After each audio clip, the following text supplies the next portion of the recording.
What's going on, you guys? It's your boy Patrick, aka Addicted to Combat, alongside my co-host for the pay-per-view week panel, my guy Mike, aka CouchWarriorPodcast, and we are joined with two awesome handicappers this week that everybody knows and loves.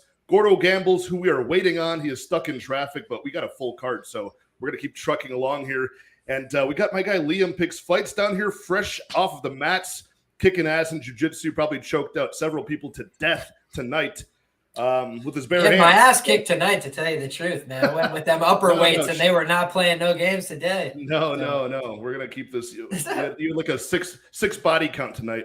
They're twitching on the canvas, lifeless. So, anyways, moving on. We got UFC 283 going back to Brazil. I am psyched for this week of fights.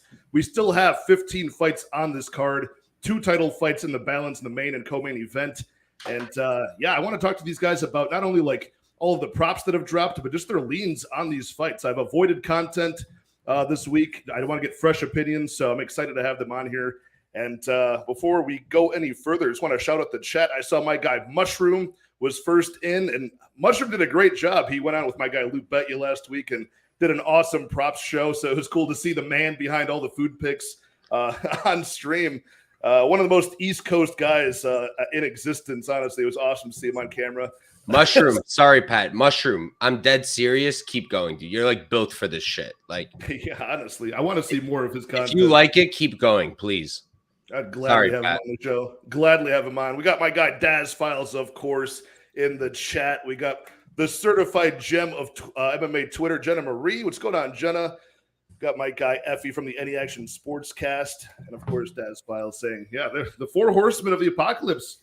Here tonight, it's a little bit of a switch up to take Liam's shtick here. So we're going to kick it off with the early prelims of the night. We're looking at a guy who's making a debut in the UFC like a lot of guys are on this Brazilian card. But Daniel Marcos taking on Simon Oliveira, who's making a second walk to the cage. This is at bantamweight. Marcos being an undefeated 13-0 professional. I like this guy. I think he's ready for the big stage. I think he's got a complete game. Simon Oliveira, a guy who we saw in a loss against Tony Gravely in his last time out, trying to jump guillotine again and again, giving up like 11 takedowns. Just wasn't really impressed with him. He does have kind of a diverse skill set where he's got the submission game he goes for, but he is a stand-up fighter, is Simon Oliveira. But I don't know. I feel like if this stays standing, I like Daniel Marcos quite a bit, and he's an underdog play. So nothing to hate there. I mean, I'm not sure if I have enough data on both of these guys to make like a very good opinion of who can keep it in their realm more. Can Daniel Marcos keep it on the feet? Kickboxing range longer than Oliveira can go and get that takedown and dominate there. So I might stay away from this from a betting perspective, but looking at the odds currently, we do have Daniel Marcos about a plus 125 underdog, Simon Oliveira minus 150 or so favorite. Do you guys have any plays on this one? Kick us off, Mike. Hell yeah, man. All right, so I'll start with this. You guys know me. I'm often trying to get early plays in. Sometimes I shoot the gun a little too quick. For this fight, I went into it. I was like, all right, like I knew both of them because I did a lot of content for the Contender Series this past year. Both of them fought on it, I believe. Oliveira, I don't remember if it was this season or the one before, but I know Marcos was this season. And I thought I liked Oliveira. I thought I liked him a lot. I do remember him against Gravely. His striking is good. He's got that Muay Thai style, right?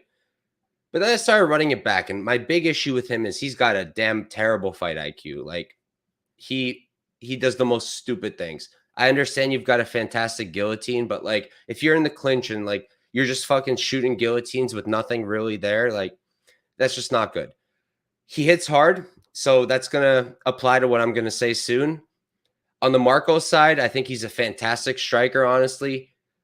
I think we have to put an asterisk next to his last performance because Brandon Lewis, while he's great, he's very small, got a tiny reach, and has a very hard time hitting his opponents. That's why you look at Marcos's striking defense, it's like in the 70s, 73%, right? It's because Brandon Lewis couldn't freaking reach him.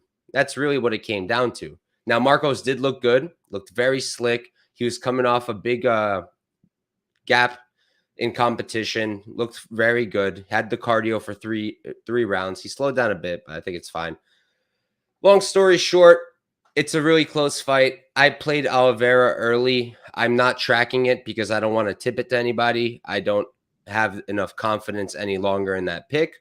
What I am thinking about and what I am very hyped to talk about with the panel is the under 2.5. So it's sitting at minus 108 on FanDuel. And I get that both of these guys, they haven't been finished. Marcos is undefeated, and Oliveira, he's never been finished either. But in my eyes, we're looking at a guy in Oliveira who hits very hard and is a decent striker, but also has terrible striking defense and can grapple and can get subs. Then we have Marcos, who's a good striker. He can get that KO. I don't know about his grappling game so much offensively. I don't think he has it, but I just think there's a lot of ways this fight could finish. So at minus 108, I'm very curious about it. So hyped to see what you guys think. Liam, how about you, man? I like that. Just to piggyback off that under, I mean, the first fight of the night in the prelims, we're back to a hyped up Brazilian crowd. That's been a key. That's been a key in these pay-per-view spots with the crowd back. Good points, Pat. I liked on those. Yeah, and you made the point, excuse me, that Brandon Lewis was smaller. Brandon Lewis also had about 6 professional fights, half the professional experience. So he really just didn't have the requisite skill and experience to go in that fight. And when you look at this fight, almost the opposite is true. Where Simon Oliveira, he's got almost twice the professional fights here. He's got UFC experience under his belt. I mean, in terms of Tony Gravely, you could say whatever you want about his fighting style. You could love him, hate him. He's been around forever, fighting very tough guys. And I was there in person, first ever MMA show I went to in person. Patchy Mix submitted this man with a guillotine choke. So I know that you could get him with that guillotine. And I'm sure Simon Oliveira, as a guillotine hunter, was thinking, I'll do the same thing. Kept looking for it. Not the same Tony Gravely of years back. And Patchy Mix, also one of the best in the world. People, y'all must have forgot. Anyways, in this case, right, Simon Oliveira, he's being given a guy who's coming from a regional scene where he's never really faced much adversity, right? He comes in with favorable matchmaking a little bit in the Contender Series, is able to get the win there. Now he's going to have some difficulty. He's got to go to Brazil, fight a Brazilian. So first of all, if you talk about how it's going to go on the scorecards, maybe they're a little bit more friendly to the style where you pull guard and throw punches from your back. Maybe they know a little bit more about those intricacies than your average judges. Obviously the UFC flies judges all around the world, but you get my point. The hometown crowd freaking out and go, oh my God, if he lands a big shot, like he has the power on the feet. If he is able to get to a submission hold, they're going to pop for that as well. So I think those are some ways that you could get, potentially a biased judging criteria. Oliveira, he's not somebody that I'm personally looking to lay a lot of chalk with, but do I think that he's given some, stylistic and contextual advantages in this matchmaking? Yeah, I do. So I prefer the Simon Oliveira side to start tonight. Those are good points. And the odds, I mean, what about just how this is priced? Do you see why, should Oliveira be a much bigger favorite, or has the fact that he's been unproven so far under the UFC banner, is that why it's, just a little bit slight favor in his way? I know it's moving a little bit. How do you guys opened an underdog on best fight odds. I'm looking right now. Bet Online plus 136 was the opening price on Simon Oliveira. The market instantly crashed on that. He's now flipped to a favorite, a moderate favorite at that. About 60% implied win probability here, and I think that's very interesting. In this fight, he's probably going to have a wrestling and potentially a grappling advantage as well. So I think that's what he brings to the table here. You look at some of the guys that Marcos, has been training with on the other side. Randy Costa, a couple guys that, they're known for their striking in the UFC, if anything, not really known for their, ground game and their ability to, attack in the grappling. And so I think that, maybe the UFC thought to themselves, who's a guy that we could, match up with Simon Oliveira, who might be susceptible in the grappling, who might be willing to wrestle and grapple with him and put himself in a dangerous situation. Yeah. I think that that's what we're looking at here. And there's some spots in this card, this one included, where you've got a bunch of undefeated records, that shiny O in the lost column of the record, and the bookmakers will open it up and just be like, oh, this, they give a little bit more respect to that, even if it's unproven, and then it gets corrected instantly. So there's going to be a couple of spots in here where that's kind of happened. But we're kind of on the same side of that. I'm giving the benefit of the doubt to Marcos slightly, just as an underdog pick, but no bet on that for me. I can definitely see your guys' points. But moving right along up the prelims. Wait, Pat, real quick. Sorry. Yeah. What do you think of the under? I like the under. I like it a lot for the sole reason that it's going to be the first fight of the night. And like you said, I think both guys, whatever arena they get into, whether it's Oliveira on the ground or Marcos keeping it standing, I think they can, finish one or the other off, especially the cardio concerns of one or both of these guys. Like Marcos, I saw in the Contender Series, the guy just tried to coast through round 3 at a certain point. I mean, he worked through fatigue, but you could see, and that was solely a striking battle for the most part. What if he's forced to grapple and strike against Oliveira? I think he could gas out unless he could finish. All right, good. Now if I lose, I can blame you. Yeah, Cody Stamann at bantamweight once again, taking on a newcomer here, Luan Lacerda. And this is a wide money line, but Luan Lacerda, again, one of these Brazilians that has a nice shiny record, 12-1, and there's some depth to the record as well, some good competition, a couple bouts in the LFA and things like that. But, there's no shame in this guy's game. He's a jiu-jitsu guy trying to grab a limb and rip it off. Cody Stamann, more of a wrestle boxer. The lines are currently at Cody Stamann looking at a -400 favorite, Luan Lacerda about a +300 underdog. What do you think about that line, Couch Warrior? You can kick this one off, my brother. Hell yeah. All right. Real quick, I do want to address the chat real quick. 2 things I wanted to mention. First off, Hezbollah, if you could highlight that one. Yo. My son. When you first wrote that, I completely it went through my head. And then these guys were talking, and I just kept thinking, and I was like, oh, yeah, Pat Hezbollah's dad. Fantastic joke. Just hit me too late. And the other thing, to No Love, he said, where's that 4th capper? Gordo's coming, brother. He's just stuck in traffic. He's doing his best. We're all busy men sometimes. But for this fight with Lacerda, Pat, I do think it's wide. I was talking about this with Lucrative today. I think it's wide, and I'm super tempted to just take. You could do like a 0.3 unit shot, right, to win almost a unit here on Lacerda, and kind of just be okay if you lose it. It's just I'm trying to work on my ROI, and I look at Lacerda, and I'm like, all right, I love your grappling, your wrestling is decent, but I don't think it's going to stand up to Stamann. And in terms of his striking, I think it's better than what most people say, but it's not. It's tough for me because I was saying this as well. I think Stamann, his striking it's meat and potatoes. It's very basic, not in a bad way. It's just he's not doing funky stuff. He does the meat and potatoes. He's good at it, and it works for him. I'm not taking a side here. Here's the spot I like, and the one I want to hear you guys, your opinions. I played the under 2.5. I played it at +200. It's +190 now. And here's my thought process. I understand that Stamann is a decision machine, right? We all know this. That's what we all think. But what happens when he steps down, right? Eddie Wineland knocked him out. Brian Kelleher knocked him out. It's not like it doesn't happen. The guy can finish. It's just he's fighting at a high level. Jimmy Rivera, even at an older age, is no joke. He was no joke. He was beating Peter Yan until Peter Yan got those knockdowns. Merab Dvalishvili, not even a little bit comparable to Lacerda. So I think a finish is very live. And then on the Lacerda side, right, you got everybody saying he's sub or bust, sub or bust, sub or bust. And I kind of agree with that, but that helps with the under, right? So at +200, I thought it was mispriced. Played it for a unit. Was very tempted to do 2 units, but that's something I've never done on a total. So I decided to not do it, but I'm really hyped to hear what you guys think. Yeah, Liam, kick us off, man. Yeah, I mean, just inherently, this seems like a very wide line to me. You look coming in, you got the younger fighter, young coming in, but has some experience in regional MMA that matters, right? He's not just coming in with no fights that have given him resistance.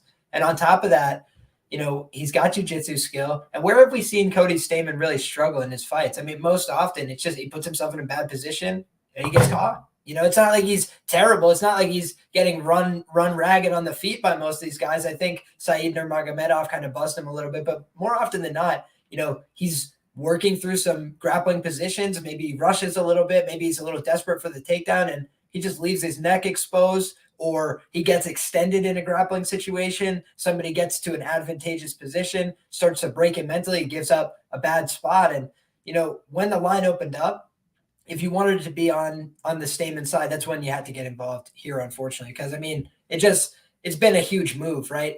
Minus 230, you're looking at about 70%, minus 400. Now you're looking at about 80%, moved over 10% already. And now you're just looking to throw them in a parlay. You're looking at all these minus 400 lines. I just feel like these are the ways that people get trapped a little bit, looking for a way to play somebody. And I just think there is no way to play Cody Stamann right now on the money line.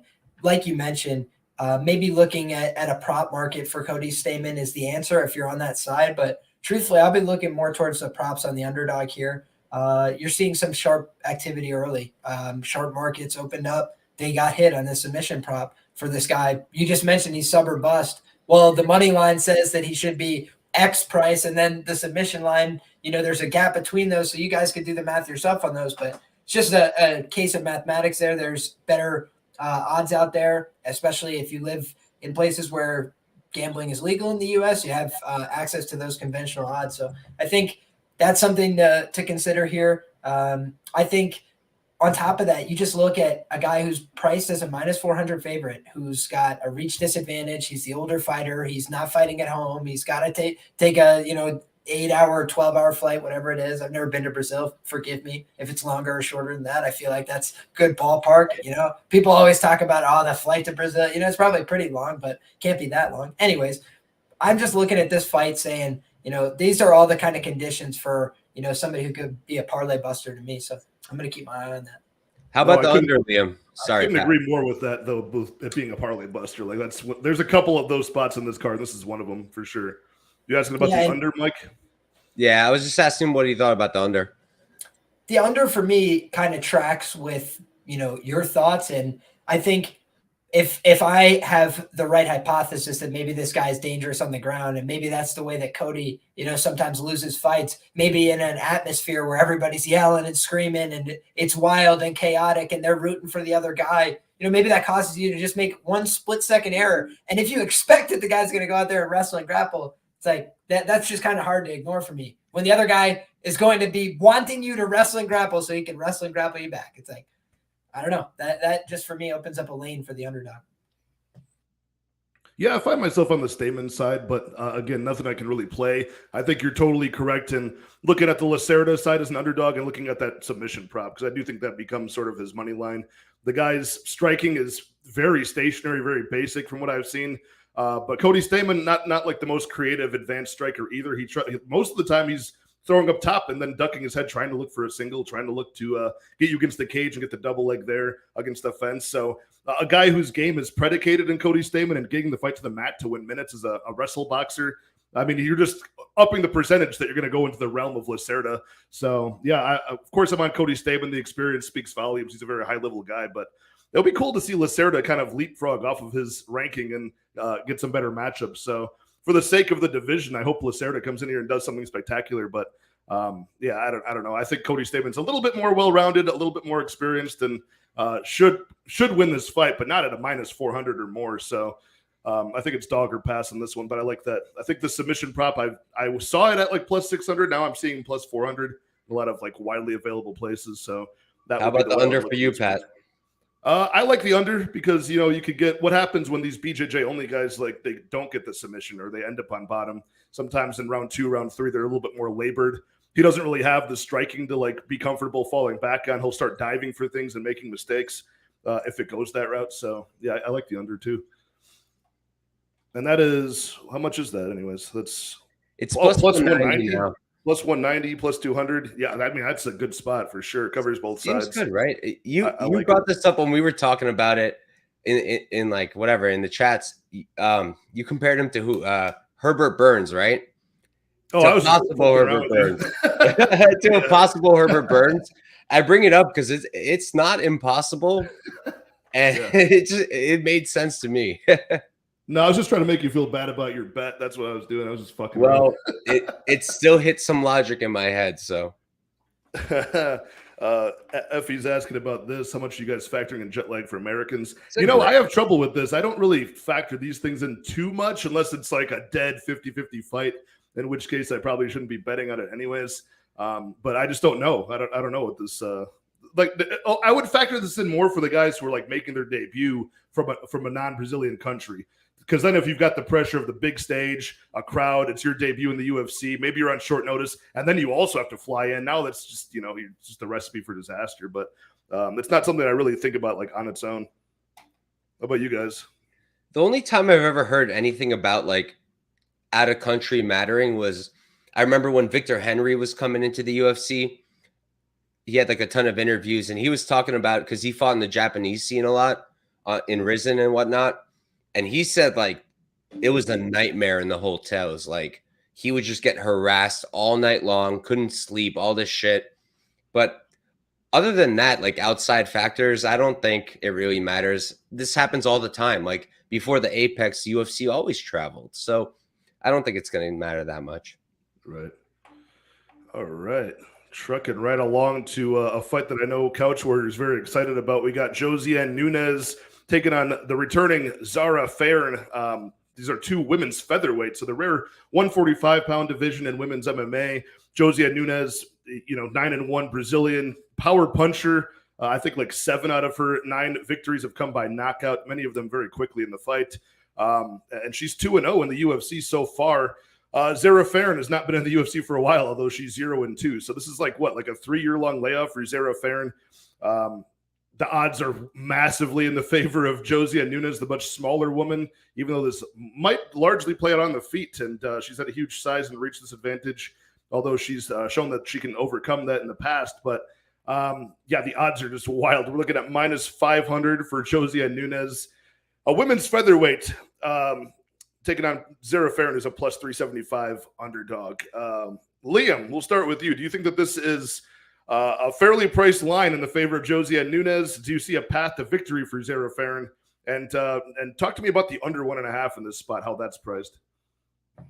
I mean, I think there's absolutely a path to victory for Zara Fairn. The question is just, does she get diddy bopped on the feet? Because so far, most of the women that Josiane fights get absolutely diddy bopped on the feet. She throws with big power. Power is uncommon in women's MMA, so it's a huge asset. And I think that she's used it very well. Does that negate the fact that she's tiny and she's fighting somebody who's much bigger than her? How many times have we seen somebody who appears less skilled, just outperform what our expectation is in women's MMA because they're much bigger and they're stronger and they can just get on top of somebody or throw them around or bully them in the clinch and push them against the fence and grab a hold of them and keep them uncomfortable. And so Josiane Nunes doesn't strike me as somebody who's, lighting the world on fire on the ground and really technical in her jiu-jitsu acumen. I think she likes to throw hammers. And so if Zara Fairn gives her a chance to stand at distance and throw hammers, I think she's going to lose the fight. But I think if she's wise, if she's been coached well for the fight, she's going to come out. She's going to try and press her into the fence. She's going to try and get a hold of her. And, it'd be tough to imagine Josiane Nunes easily getting her back off the fence, just in terms of leverage. Why can't she just run her feet and push this girl into the fence? And how many greasy decisions have we seen? I thought Ketlen Vieira pretty clearly won the first and third round. I only had money on her inside the distance before you say I was looking with green colored glasses. No money on the decision. I thought it was pretty clear. She won the first and third. In women's MMA, sometimes it doesn't matter. And, granted, when you're talking, about fights with home field advantage, Josiane Nunes will have home field advantage here. So maybe our guy Zach Singleton is onto something in terms of maybe she's the one that benefits from that greasy split decision. But I do think that this is the kind of fight where, I agree that she's fought taller women her whole career. But I mean, guys, Bam Malecki, like with all due respect, Pasquale, these are women that can hardly cling to a UFC contract, and I say that with love and respect. Like they fought their hearts out, whatever, they took the damage, but they were also not in a great position to defend themselves. I feel like at least we're going to see a more spirited effort here in what's Zara Fairn's make or break fight for her UFC run. She's probably going to lose her job if she loses this fight. So back against the wall, I think, Zara Fairn is going to go out there and compete. All right, Couch Warrior, what are you thinking here? You going to show us the path to victory for not only the over 1.5, but a Zara Fairn win? All right, you guys are gonna think I'm crazy after this, but first, Gordo, what's going on? GordoGambles, we made it. Our fourth capper in the building. What's happening, my man? Well, I apologize for being late, but do you blame me for missing the Josie and Nunes breakdown? Like, come on, what's going on? We know you did it on purpose. We know you did it on purpose. No, I promise you I did not. I came here. I see the hat up top there. Patrick's got the suns out, guns out. Liam looking cute as always. Man, I'm ready for a show. So thank you guys for waiting. What I miss? Man, we just got through the first couple prelims so far, just talking about Cody Stamann, talking about Simon Oliveira in the first fight, and now we're on the women's featherweight. So you came just in time. Mike's about to kick us off with that and break I'm about it to down. explain why Fairn is a lock. JK, Yeah. JK, please don't record that shit and say I said it. It's not true. First off, I wanted to do a skit. What does Bea Maleki's chin look like? Ready? I think I'm funny. Like this, like a tissue. Am I funny? Okay.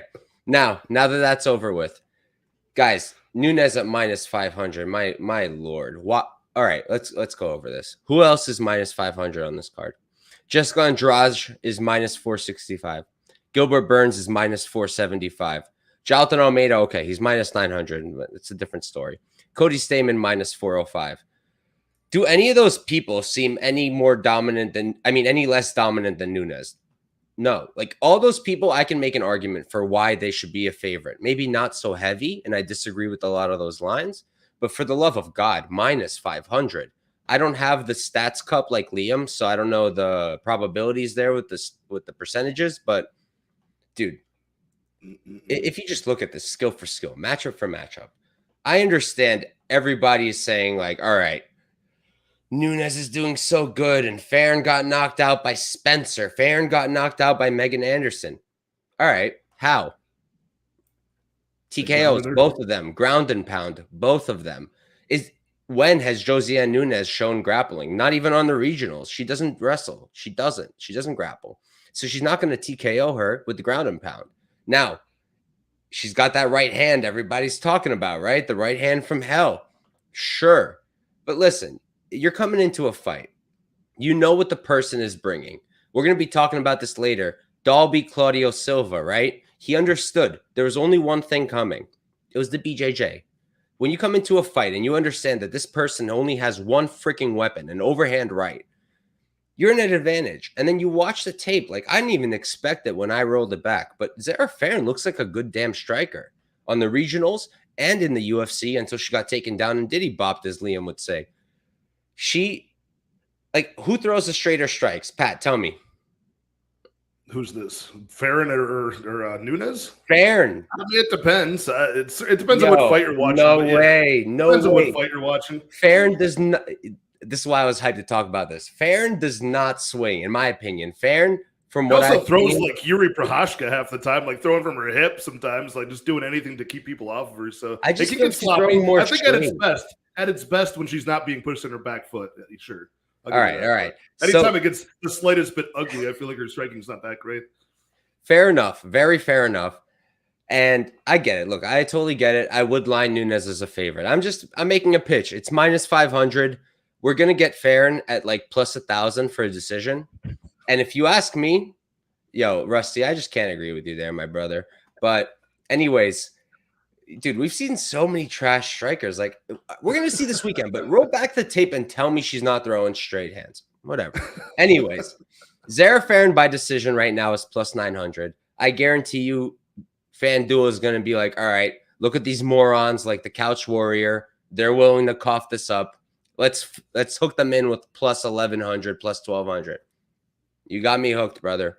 I'm going to put a tenth of a unit on it. I'm not going to sweat a little bit. If I win, I'm going to be like, yo, I'm a genius. Zara Fairn, look at that. And if I lose, I lose. I lose a tenth of a unit. I get it. Nunes hits hard. I can't fathom her being minus 500. She's literally 5'2". She's fighting at 145 pounds. Like, there's just so much stuff about this fight that is just different. And to me, the line doesn't make any sense. But all right, sorry. Gordo, what do you like about this fight, if anything? Do you like how comedic it's going to be? Do you like the size disparity? What do you like about this fight? Give me a positive. A positive is now that I have a little bit of interest because Mike is so passionate about it, right? Yeah, If he's going to have so much passion on one side, maybe it's worth a watch just to see how it's going. Because to me, in my eyes, although I respect the shot and the analysis you're doing, I don't have as Sean Strickland would say, the metaphorical nuts to put any money on someone like Fairn. Like Zara Fairn. Because although she may have a stylistic path, I do think it's slim because she has a glaring hole that I think anybody could take advantage of. You're worrying a lot about the fact that, Fairn's going to know there's only one thing coming from Nunes. Well, Nunes is also going to know that there's one big hole for Fairn, right? So I think it's a really a dual-edged sword here. I was hoping to get some decent violent numbers on a fight like this. I don't think I'm going to get it. To me, this is a pass fight, a fight where I can sit back, watch, relax, and maybe just cheer for whatever Mike has because I'm not going to have anything on it myself. Yeah, I will say along that point, like it's not a slam dunk. I'll meet you somewhere in the middle, Mike. Like, it's not a slam dunk on Josie and Nunes. I don't think it should be for somebody who we know very little about. And as far as this not going to the distance, we saw her against Romana Pascal, and that was a spot where Pascal was able to use her size, kind of get the fight to the mat and burn time off the clock, even though she almost got finished. Zara Fairn, just the fact that she hasn't fought in so long, 3 years. I mean, that's a huge unknown right there of what version of her is going to show up. I don't think a better one's coming along, but it's possible, right? It's possible. I think the line's wide. This is a spot where even parlaying Josie and Nunes is just kind of egregious just because of like how mispriced the line is at this weight class and how small she is. But I think she gets this job done inside the distance, honestly. I think she's going to boop Zara Fairn around the skull with the big overhand, and it'll look a lot like that Bay Malecki fight. Pat, we sucked so hard. Both Liam and Gordo just dipped out. Yeah, well, you gave. This is what happens when you start talking about putting money on Zara Fairn, dude. Now we lost our guests. What kind of panel is this? Jesus Christ! But yo, while we're at it, I might as well just kick the plug out of the wall right now. Yo, Pat, I will say this. I know, like, I'm doing a prop show with Propaholic, and me and him have been arguing about this for days now, which is hilarious because we're arguing over the worst. I hear him argue about this. He gets super animated. Oh yeah, tomorrow's going to be hilarious. The kid's going to go off at me. It's going to be a lot of fun. But what about the over? Over 1.5 is -110. I understand it's featherweight, so it's a little different in terms of it being a women's MMA fight. But doesn't that seem off to you, Pat? Always. The over, like anytime you give me a women's fight, anytime you give me a women's fight, I'm looking, and you give me an over under at 1.5, I'm looking at the over 1.5. But my question is like, why? There's just too many unknowns.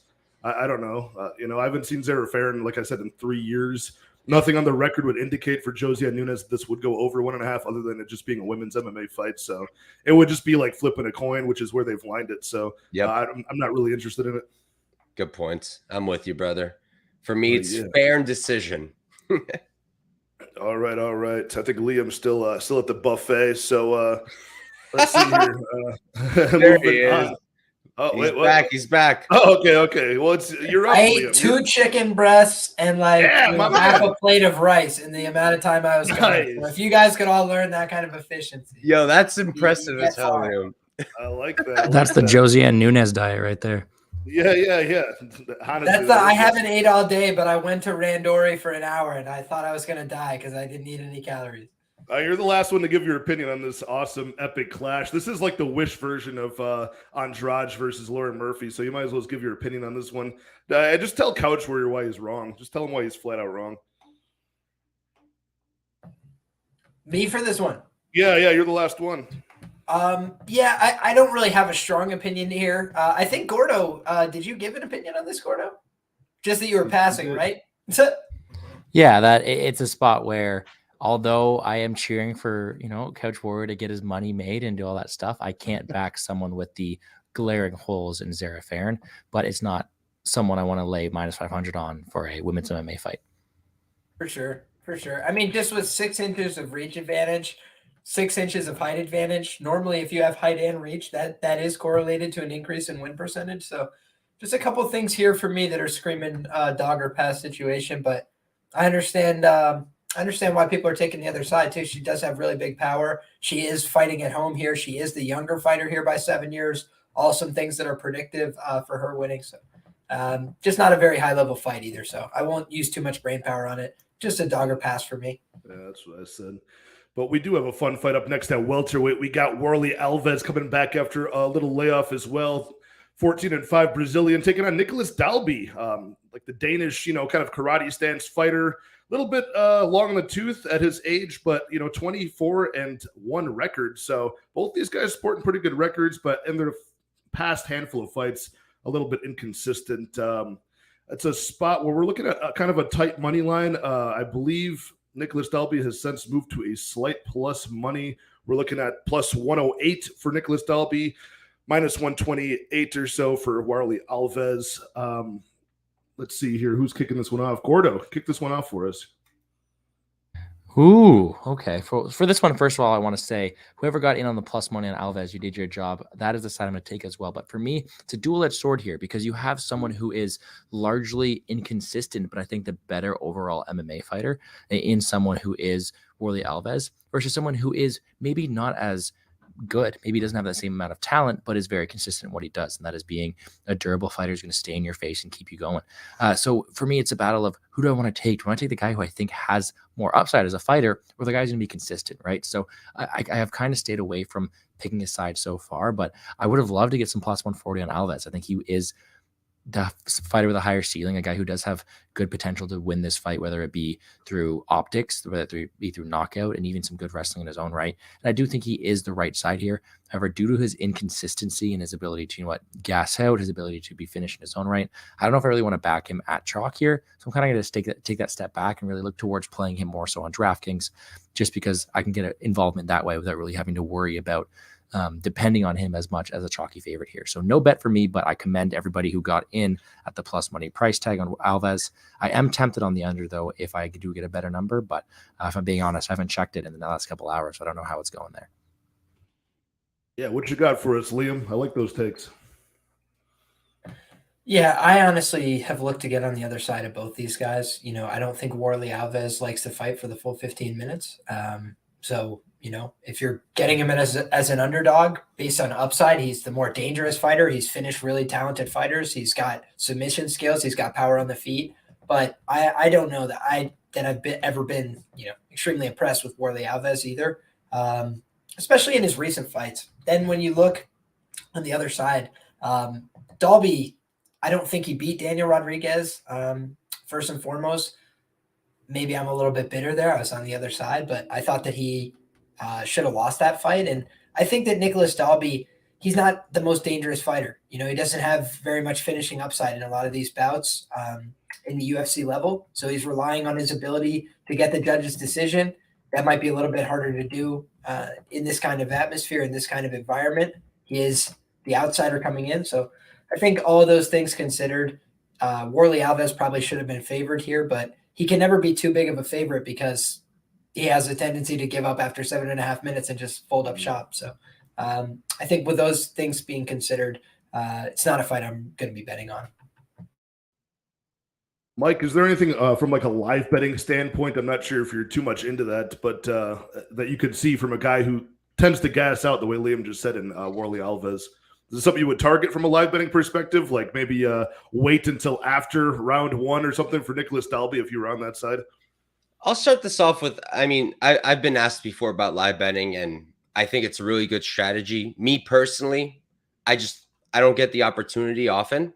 I am a law student. I've got shit during the week. I make time during the week to do this stuff. But I also have a girlfriend. I have another life, and I need to spend my weekends doing that. So I often can't watch cards live, and that means I can't live bet. So I try not to give too much advice there because I don't do it often.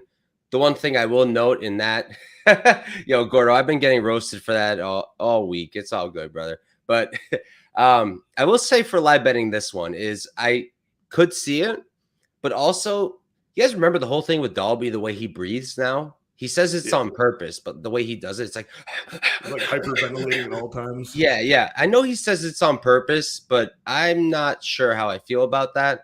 So if I'm going to be live betting Dalby, hoping on his cardio outlasting Alves, I don't know if I want to do that. The amount of times I've heard this shit this week.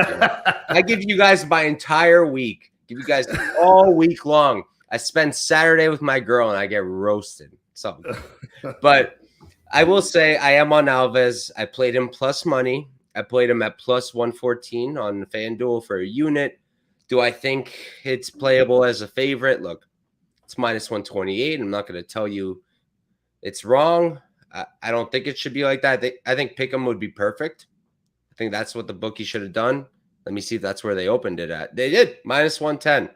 In my opinion, they hit it on the target. I know the line went to Dalby first. The way I see it playing out is this. I don't love the style of Dalby. I don't love his output.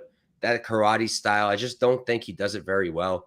And Alves, say what you want, but he's got that pressure. He's a good striker. He's got that grappling, what Dalby doesn't really have. You could say, sure, Mike, but look at Dalby and Claudio Silva. But I mentioned this earlier. When you go into a fight, right? Here's another example.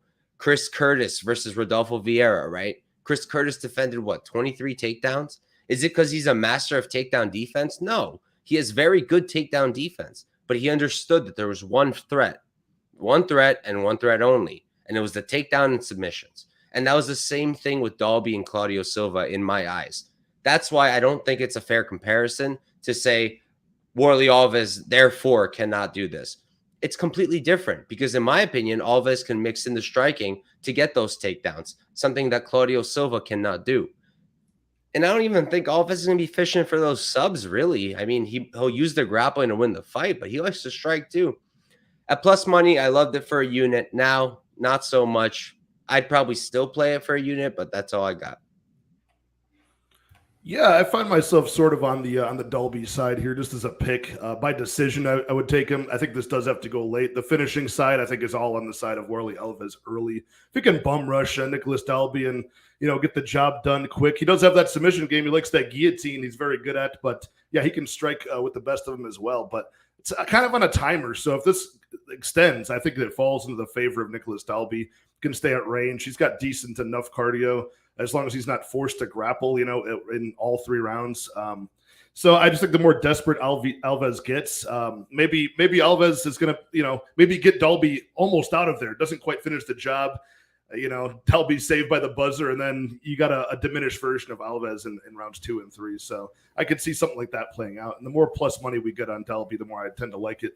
But maybe the decision prop is something you could look towards as well. But yeah, a very close fight, a very dicey fight in my opinion. So yeah, I'm not even sure. I mean, there's pros and cons for both sides in my opinions. And 38 years old for Dalby, he's not looking too bad for that, I guess, at welterweight, but not a good sign in itself, So yeah, let's see here. Moving right along to a lightweight fight up next, which is going to be super fun because we got one of the Bonfim brothers making their debut. The first Ismael Bonfim, the older one, 18-3 Brazilian, coming off the Dana White Contender Series to take on Terrence Mckinney.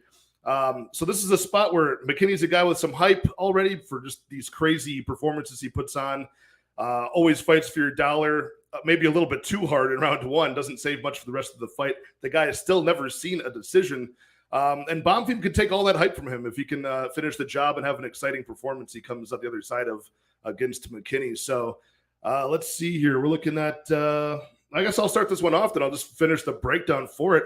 I do like Terrence McKinney, and I think the odds I got him at, I did put a money line bet on McKinney, and that was at minus 115. I just put enough to win 1 unit in return. I just think that the wrestling is going to be a key for him. In his last fight against Gonzalez, you saw McKinney get into a firefight with Eric Gonzalez. There was a certain point it wasn't going his way, and he switched gears and went back to his roots and started wrestling. So that's something that I've not seen from Ismael Bonfim in a lot of his regional scene fights thus far, is an ability to really put up with like a high-level BJJ fighter or a high-level wrestler in any aspect that wants to get the fight to the mat. Oftentimes, those guys are just not able to, get the fight to that realm. But I think McKinney's going to be able to do so. And not to mention, the guy's just such a fast starter. I think it's going to take somebody with, kind of like an equal ability to switch into that high gear right away and be ready for war within the first 10 seconds. So I think we see another early stoppage from McKinney, but I think it might be one of his submissions, which he actually has more of on his record. So I do have that money line bet, just a small play, 1.15 units to win one on McKinney. But once again, I wish we would see a spot where McKinney would take a fight to the scorecards. I want to see him in the later rounds of a fight, but I don't see it happening on Saturday. Mike, what do you got for this one? I think this might be the one where we see him extend it. I think that, all right, whatever. We'll get to the comment thing happening. But Yeah, in terms of this fight, I think that people are really just I get it. Look, the numbers, the stats, the facts show us that Terrence McKinney finishes every fight in the first round or he loses. Got it. I just think that that's not always going to be the case. Terrence McKinney is a young fighter. He's a guy who is not just out here to make bread. He has said he wants to be champion. He's going to be actively working on things. And the fact is, I don't even think he has that much technique that he needs to work on right now. It's just that cardio and that fight IQ. Because you look at the wrestling, I mean, it's there. The wrestling is there. I don't know his exact credentials. I don't think he did college wrestling. I don't even think whatever. But his wrestling is very good. What I was really impressed by against Fairn, his transitions on the ground. Like, I'm not a BJJ guy. Liam is. Maybe he can speak better to it. But to me, it looked really good, the way he did it, the way he transitioned and eventually got that submission. I just think that in terms of Bonfim, he's a really good striker, a very good boxer. They both are, both brothers. He's very good in the pocket, that's for sure. I just think that in terms of the striking, I'm going to say the same thing about his brother. They're very boxing oriented, and they like his older brother is like a Brazilian boxing champion, but they're not really using kicks. They're not really mixing it up all too much. They do go to the body very, very well. I'll give them that. I just think that Terrence isn't going to give him that opportunity. I think that when Terrence is comfortable, he's going to strike. When Terrence is uncomfortable, he's going to grapple. And I'm not convinced that Terrence has to get a round one finish. I'm just not. So I played Terrence at minus 135 for 2 units.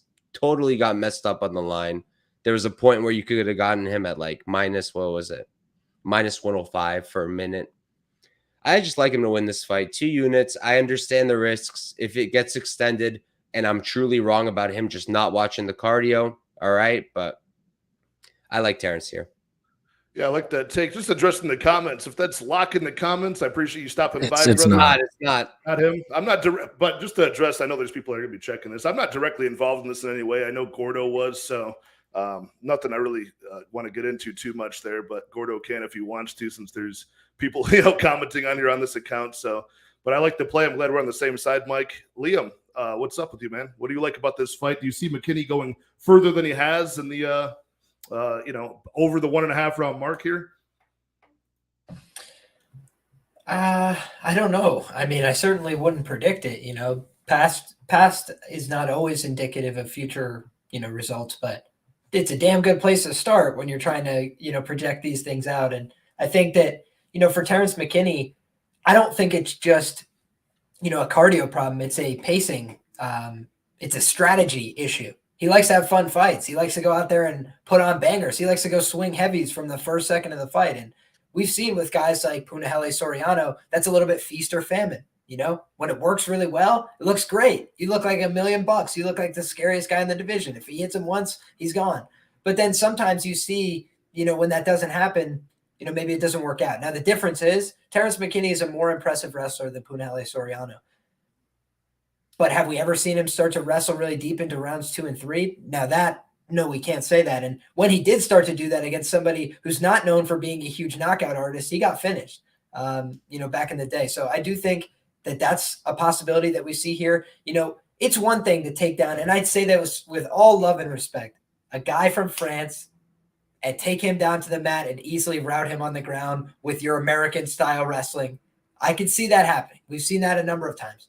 But you're going to tell me that a guy who is Brazilian, training on the scene, look at the losses, right? I always like to evaluate. Somebody has losses on their record. How did they lose? Okay, so is it possible he gets submitted by Terrence McKinney here? Yes, because Terrence McKinney is a physical freak. He's dominant in the wrestling early, tries to take him down, take his back, get to a really good position. But this guy's been on an insane run, and the guys that have submitted him in the past are Renato Moicano, who is a Brazilian Jiu-Jitsu world champion, and he's one of the better Brazilian Jiu-Jitsu practitioners at 155 right now in the UFC. I don't think many people would argue about that. Then you look at the other guys, Adriano Moraes, world champion in another organization, knocked out Demetrius Johnson. I mean, do I need to say more? The guy is very freaking talented. The other guy is 2-0. He retired, and he had a win by decision, a win by submission, and then never was seen again. So what are we expecting Bonfim to track this guy down and be like, get back in the cage? I know you're only 2-0, but I need to avenge this. It's like, He's done what he can. He fought really tough guys early on, got a couple losses. Thankfully for him, they weren't by knockout. He wasn't getting brutalized. He didn't absorb a ton of damage for the course of his career that messed him up. No, he learned some hard lessons. He fought some guys who could really grapple. He was like, damn, I have to address that. That hasn't been happening to him on a streak of a ton of fights in a row. And now everybody is just confident that he's going to get smoked here by Terrence McKinney. And again, it's Terrence who's got to fly over here to go fight these guys that just came off the Contender Series, so they're making no money, right? Nobody's ever heard of them. And Terrence McKinney's feeling pretty high on himself. Hey, I got all these followers. I got all these things going on. I'm a commodity now. People want to talk to me. I think that Terrence could come out here and wreck him in round one, but I think he's going to meet a lot more resistance here. I think this guy's a much more natural athlete. Look at his brother. They're both very athletic guys. They didn't get here by mistake. They're an athletic family. So he's going to come in. He's going to offer a lot of resistance. If he doesn't get finished early, I think he's live to finish this fight late. I think he's going to be around in that second and third. And we've seen he's got distributed wins. He's got wins by submission. He's got wins by knockout. And he can go the full 15 minutes. He's got a very good record in decision. So I think this guy is not to be trifled with. And I think that, coming in here as an underdog, one of the underdogs that really has my eye. I like it. It is always a really daunting thing to bet on a guy or even pick him for that matter. Any confidence in a guy who's not seen all 15 minutes of a fight at this level, it starts to get a little bit ridiculous, especially at this weight class, not like heavyweight or something. So, Gordo, what do you got for us in this fight, man? Yeah, well, when you sit here with a 4-person panel, you get a lot of great insight, and also leaves you with a couple things you want to say too. So first of all, about the fight itself, for me, someone picking a side, I think it's hard to really go after and predict what we're going to get from someone who is going to give someone Terrence McKinney resistance, because we haven't really seen that yet. The guy has 4 fights in the UFC, all of them ending by first round finish. The guy is a first round monster, and that's what he does. I have been fortunate enough to take the under 1.5 in all of his fights, and what I'm going to do is I'm going to do it again. I'm going to look for it, take the under again, because I think that although Terrence McKinney does have the mindset that he wants to become a champion, just like everybody should be that's in the UFC, he's also got an ego. He's also got an ability to stick to his strengths. And that's not going to be made any easier by the fact you're going to be in Brazil with a super loud crowd, being the guy away. You're going to be a guy who's going to be the visitor in this home ground against this guy here. And you're going to go out there and you're going to want to starch him early on. And when there's not going to be able to, when the crowd's going against you, there's an adrenaline dump. I do think it's a fight that goes under 7.5 minutes. Picking a side, I think that Terrence McKinney has all the tools to get him out there early. I think he has the straights down the middle. I think he has a wrestling in his back pocket, and I do think that he could win this fight. Although that being said, you have to look at external factors. What resistance can Bonfim put up? What can you go out there and handle in his own right? To me, it's not a fight I want to pick a side. I want both involvement on DraftKings, and I want to take the under. Now, a couple other things too. I have been paid out by Lock of the Night. And again, I don't want to talk about this too much, so I'm just going to keep this brief. I have been paid out in full. I know that is not the true Lock of the Night. Lock of the Night is staying behind the scenes, and he is actively working towards paying everybody. I will give him that. I don't want to talk to him about it too much, but he has paid out, I think, 16 of the 22 people so far, and is currently paying people out every day. If you have any questions, I'd be happy to answer them, but just not on a stream like this with these 3 beautiful people around me. Let's talk about fights. Let's make some money together. And then, Mike, to you, about getting ripped on this whole time about your girlfriend not watching the fights with you on Saturday. That's the day I claim. When she got in the relationship with me, it's like, Saturdays, you know what you're going to do? You were going to use code Patrick on BetUS. You're going to use code Liam on Prize Picks, and you're going to join me and do it with me. You know what she knows? We've bet on Terrence McKinney together, and she is going to bet the under with me again because she knows that Saturday is fight day. We love it. But no, it should be a great fight. Hoping for some violence here, and wish you guys the best of luck. I'll have you know my girlfriend does have a Bet Online account. She's currently blocked from it because they think we're the same person due to our IP address. But I'll have you know she does gamble. It's just I'm that annoying guy, like we're watching some shit and I just got the fights on the side and that's all I'm watching. But yeah. By the way, me and my girlfriend are going to have a serious fight once we get closer to Merab and Peter Yan, because my girlfriend is Georgian and a huge Merab fan, and I'm not Georgian and a huge Peter Yan fan. So yeah. There's going to be some unhappiness in the household. But God, that fight's going to be awesome too. I can't wait for that. Yeah, I'm so hyped. I'm so hyped. Man, moving right along. wait, Pat, real quick. Sorry. MMA Prodigy asked me how tall I am. Oh, yeah, that's a good question. I don't know why. I'm 5'9", my brother. I'm not tall. He's a hair taller than Merab Dvalishvili. Let's put it that way. I like that. Is that wait? No, are you 5'9" with the horns? Is that the top of the horns on that hat? Nah, yo, this show will make me almost 6 foot. I bet. All right, moving on to everybody's favorite fight here on this card. At least I'm excited for it if it happens. Heavyweight fight: Jailton Almeida, the Brazilian experiment, 17-2, taking on Shamil Abdurakhimov, who's been sort of ducking this fight allegedly for a little bit now. Jailton Almeida, of course, bouncing between heavyweight and light heavyweight, but really not deviating from that like 205 to 225 pound weight range. The guy's a monster. Speaking of Terrence McKinney like records, this guy's on like a 12-fight win streak, all of them under 1.5 rounds. The under 1.5 in this fight is juiced to like minus 350 or something crazy. I'm sure Mike has the over on this fight. Shamil Abdurakhimov hasn't fought in a little while, I think since that London card last year where he got pieced up by Sergey Pavlovich. I think that was the last time we saw him. So the guy's old. He's like, what, like 41 years old. Slow, plodding as he always has been, but the reaction time seems to be leaving him. So who's up on this one? Liam, is there any playable way to play this fight? Are you on Shamil Abdurakhimov? Do you think he's going to weigh in, look healthy, look like a young, 25-year-old heavyweight and knock out Jailton Almeida? No, I don't think that's going to happen. I don't think that Shamil is the same fighter anymore. He's been a much easier fighter to knock out in the later stages of his career. That's just science. We've also seen people over the age of 38 in this combat sports deal just get knocked out at a higher rate. So something to keep in mind, especially when we're worrying in this case about, somebody like Jailton Almeida. He doesn't really throw a ton of strikes, but he's probably going to get the top position here in the early going. That's at least my expectation. And if that's what happens, then, he could easily just unload with strikes if he so choose. Now, I expect that this fight isn't going to happen, so I won't lay too much, Yeah, Rusty with the best take on the comments right now. Lay the house on Shamil not turning up. Don't put Almeida in your parlays yet because they'll be locked after the fight gets canceled. Yeah, that's very true. Be a waste of time. For sure. The one thing to consider here is just that, I say this as somebody that bets a lot of submission props. I think Jailton Almeida is one of the best, submission grapplers probably in the history of the light heavyweight division, as crazy as that is to say. But now he's fighting at heavyweight. He's fighting a guy that has not been submitted since 2011, right? And now, granted, do you see guys with good grappling very often at heavyweight? No. But Shamil, he's got that kind of background where you'd expect that he's not just a complete scrub wrestler. He can go out there and maybe defend a couple early takedowns, but then give his back in an exchange. Maybe. But he's going to fight hands. He's going to try and fight for his career. This is probably another make or break fight, back against the wall, win or go home type fight for Shamil. And so he's going to try and keep it on the feet, throw some hammers. He's going to try and resist on the ground probably a little bit more effectively and athletically than Parker Porter. But, that could just open up the TKO for somebody like Jailton, who, by the way, was about this close to TKOing Parker Porter on the ground with no real impact to his strikes. It's just, the guy couldn't defend it. He was completely vulnerable. And I don't think Shamil is going to just easily give his back. So he might just get, pounded out on the ground here. And you're getting plus money. That's probably the only way to bet Jailton by plus money, except the decision.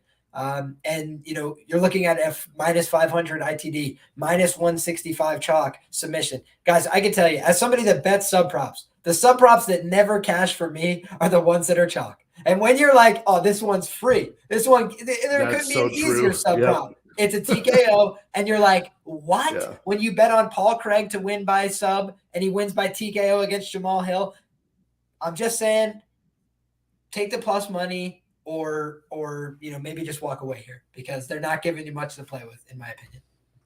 Yeah, I totally agree. Gordo, what's your take on this fight? You think Shamil's got a chance here, a puncher's chance, or is the line about right at minus 1,100 Jailton Almeida? It's hard to admit that it's right. All the value boys are going to say it's not, but you know what, man? I think that we're 59 minutes into this breakdown. I'm going to keep it short. Shamil's pulled out 8 of his last 10 bouts. I think he's probably going to pull out again. If this does happen, not only is Jailton Almeida going to be a huge favorite, but I do think he gets him out of there really early on. He's got all the advantage in this spot. It would take a fluke in my opinion, for Shamil to win, but you're getting no value out of it from a betting perspective. I think the only way you can really look at it is, like Liam mentioned, is going to be the TKO. I think there was still some juice there, or a decent line there. But to me, it should be another showcase for Almeida. I think he does very well in doing so, and they're just feeding Shamil to the wolves for pulling out of his fights. So I hope it happens. Hope Almeida comes through for DraftKings lineups, but we'll be realistic, and we'll see what happens come fight time. But pick is going to be Almeida, just like everybody else. Yeah, what do you got here, Mike? Yeah, sell us on the over 1.5. Like, I'm gonna have mad fun right now. All right, so first off, sorry I keep doing shit. I live in chaos. You got ants in your pants, dude? What's going on? I live in chaos. I somehow spilled some liquid on my floor, so you guys have been talking. I've been cleaning. I'm a mess. Okay, 2 things I want to talk about before I start pitching the over. Like Pat said, get yourself a co-host who knows you like Pat knows me. All right. My guy already knew. We have not talked about this, but I know it's not a word. Plus 275 over 1.5. How's it going to happen? All right, I'll get there. But first off, 2 things about Jonathan I want to talk about. First off, the weight. I don't know about you guys. I've been mad confused why he keeps going to heavyweight. I didn't think it made much sense. And I thought it was just like a thing he did, like Hamzat. I peeped his Instagram. Says he's a heavyweight from now on, at least on the description. So I assume he's staying a heavyweight. The way I played out in my head is, I think his team sat down and was like, listen, at light heavyweight, we got this, this, and this. At heavyweight, we got this, this, and this. What's the easier path? Maybe they felt it was heavyweight. Personally, I strongly disagree. I'm not on his team, so that doesn't matter. As for his BJJ, Liam mentioned this. I just wanted to bring it up. This dude is so good, bro. He's so nasty. There was one event that I looked up for Kai Barrayo when I was taping his fights, and they did there was some kind of BJJ event, international. It was funny and whatnot. They did a 5 versus 5 BJJ match, right? So Jalton was on one team and Barrayo was on the other team. Jalton beat them all, and no one else on his team stepped up. Only Jalton did, and he beat all 5, including Kai Barrayo. He beat all 5 of them. So the he's so legit, bro. And then you watch him in the fights, you just can't deny it. The guy is legit. And at heavyweight, I don't love it. I think once he hits guys like Curtis Blades, Tom Aspinall, all this hype is kind of going to die out, in my opinion. Here, it's a setup. Now, why I think the over kind of makes sense, right? So the over is plus 275. Money's coming in on the under. I bet you we get a little bit better. Here's what I'm thinking. Everybody Jalton's finished, right, in the UFC, other than not Chris Dawkins. Sorry, that's on the other side. Everybody Jalton has finished has not been a heavyweight, other than Parker Porter. I don't know how you guys feel about Parker Porter. Yeah, he's a legend. I think he's the greatest of all time. I mean, what have you ever watched? This guy fought John Jones. One of the first people to step up to the plate and be like, I'll fight John Jones. Who was it? It was Parker Porter. All right. And Jalton's got to win over him. But I'm saying he doesn't normally just bop heavyweights. It's just not his weight class. When he did it against Parker Porter, yeah. But other than, hey, when you're right, you're right. But here's what I'm saying. I just think that Shamil is going to be a little bit more difficult to put out. I think that Shamil won't be as easy to submit. I'm more seeing a KO here. I kind of think a ground and pound TKO is what we're going to see. I think it might get extended. I'll be real, though. All jokes aside, I don't think I'm actually going to play the over. I'm tempted. If I do, it'll be on my Twitter, but I don't think I will. I'm really trying to fix the ROI this year, so I'm not doing much with this fight. I've got Almeida on a few parlays to kind of just make them a little bit better, but again, might get canceled and I'll get stuck. Who knows? So I'll pass. Yeah, it's a spot where, of course, it's Almeida. I would be like Liam and kind of look at that inside the distance if you're going to, but that's something crazy at this point too. There's no real way to do it. You have to pick a side, but again, the under is juiced. I do like the under. I mean, 17 stoppage wins for Almeida, all of them under 1.5. There's no reason for me to believe that if this fight even does take place, it's going to be Shamil that's stopping that train for being, keep tearing on the tracks. I do like this from Mike's ex-girlfriend, Liana Jojua, the fine Georgian. 15% off the OnlyFans with collabs with Sajara Eubanks and Jessica Andrade. Oh man, that is Luke would be so hype right now. I am fully bricked for all three of those. So all right, let's and I agree with Prodigy. What's up, Prodigy? I agree. He should go back down to 205. Guy's a physical freak, and that's an easy weight class to cut through, in my opinion. But yeah, let's keep this moving along. If you thought light heavyweights were bad, yeah, go look at heavyweights because those guys really stink. What I mean is like the division is just smaller, so it's just the way it goes. You got less roster to go through by a little bit. Real quick, Pat, before we do continue, by the way, I saw someone mention this. I'm not inhaling oxygen or whatever the fuck. This is weed. It's weird. It's a vape, but that's what I'm doing. I'm not just fucking blowing balloons over here. Just saying. He's hyperventilating like Nicholas Dalby in round 2. I'm preparing for my fight against Lula. But we got the second of the Bonfim brothers up next. Gabriel Bonfim making his debut at welterweight, taking on Mounir Lazzez, who we've seen in the UFC a handful of times so far. Both guys have impressive records, with Lazzez 11-2 at welterweight. Gabriel Bonfim, 25 years old, 10 years younger than Lazzez, and he's got a 13-0 record, all stoppages.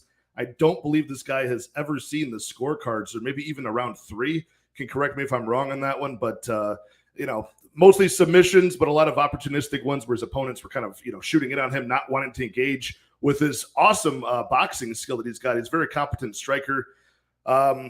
Let's see here. Liam, kick us off on this one. The underdog Lazzez is sitting around like plus 150, plus 160 I saw peaked out at. Bonfim is a moderate favorite in a debut spot here. So this is what I was talking about at the top, where you've got an undefeated Brazilian who does have a pretty deep record, but big spot to making your debut against Lazzez, a veteran of the UFC, and this guy's a favorite. So do you like Lazzez in this spot, or do you think another Bonfim brother comes through in victory?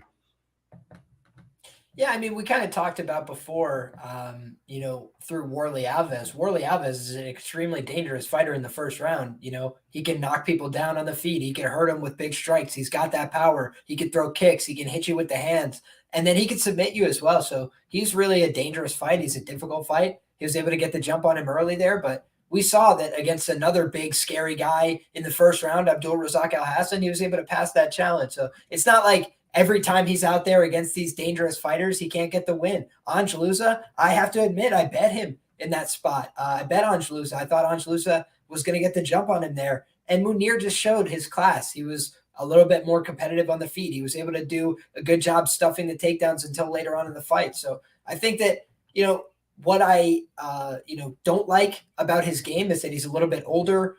He's the guy who's coming in from out of town. We talked about how those things can impact the fight. But then, we also talk about the fact that this isn't like the other fight where a Bonfim brother's coming in as an underdog and everybody's telling you why he can't win the fight. It's like this time they're telling you why he must win the fight and he's the most dangerous guy and he's the real Bonfim brother. And that's why he's, a 65% favorite in a UFC debut against a guy who's got UFC wins under his belt, who is basically a finished product. It's S or get off the pot time for Mounir Lazzez, and he's being put in a difficult spot, but it's a must-win kind of fight for his career. If he wants to contend, if he wants to move up in the division, if he wants to get that kind of credibility, he's got to have this one. So I think that Mounir Lazzez is another interesting underdog. And, one thing that people love to do is if they see something thematic, they like to parlay it. Last week it was Hawaiian Power, and this week it might be the Bonfim brothers.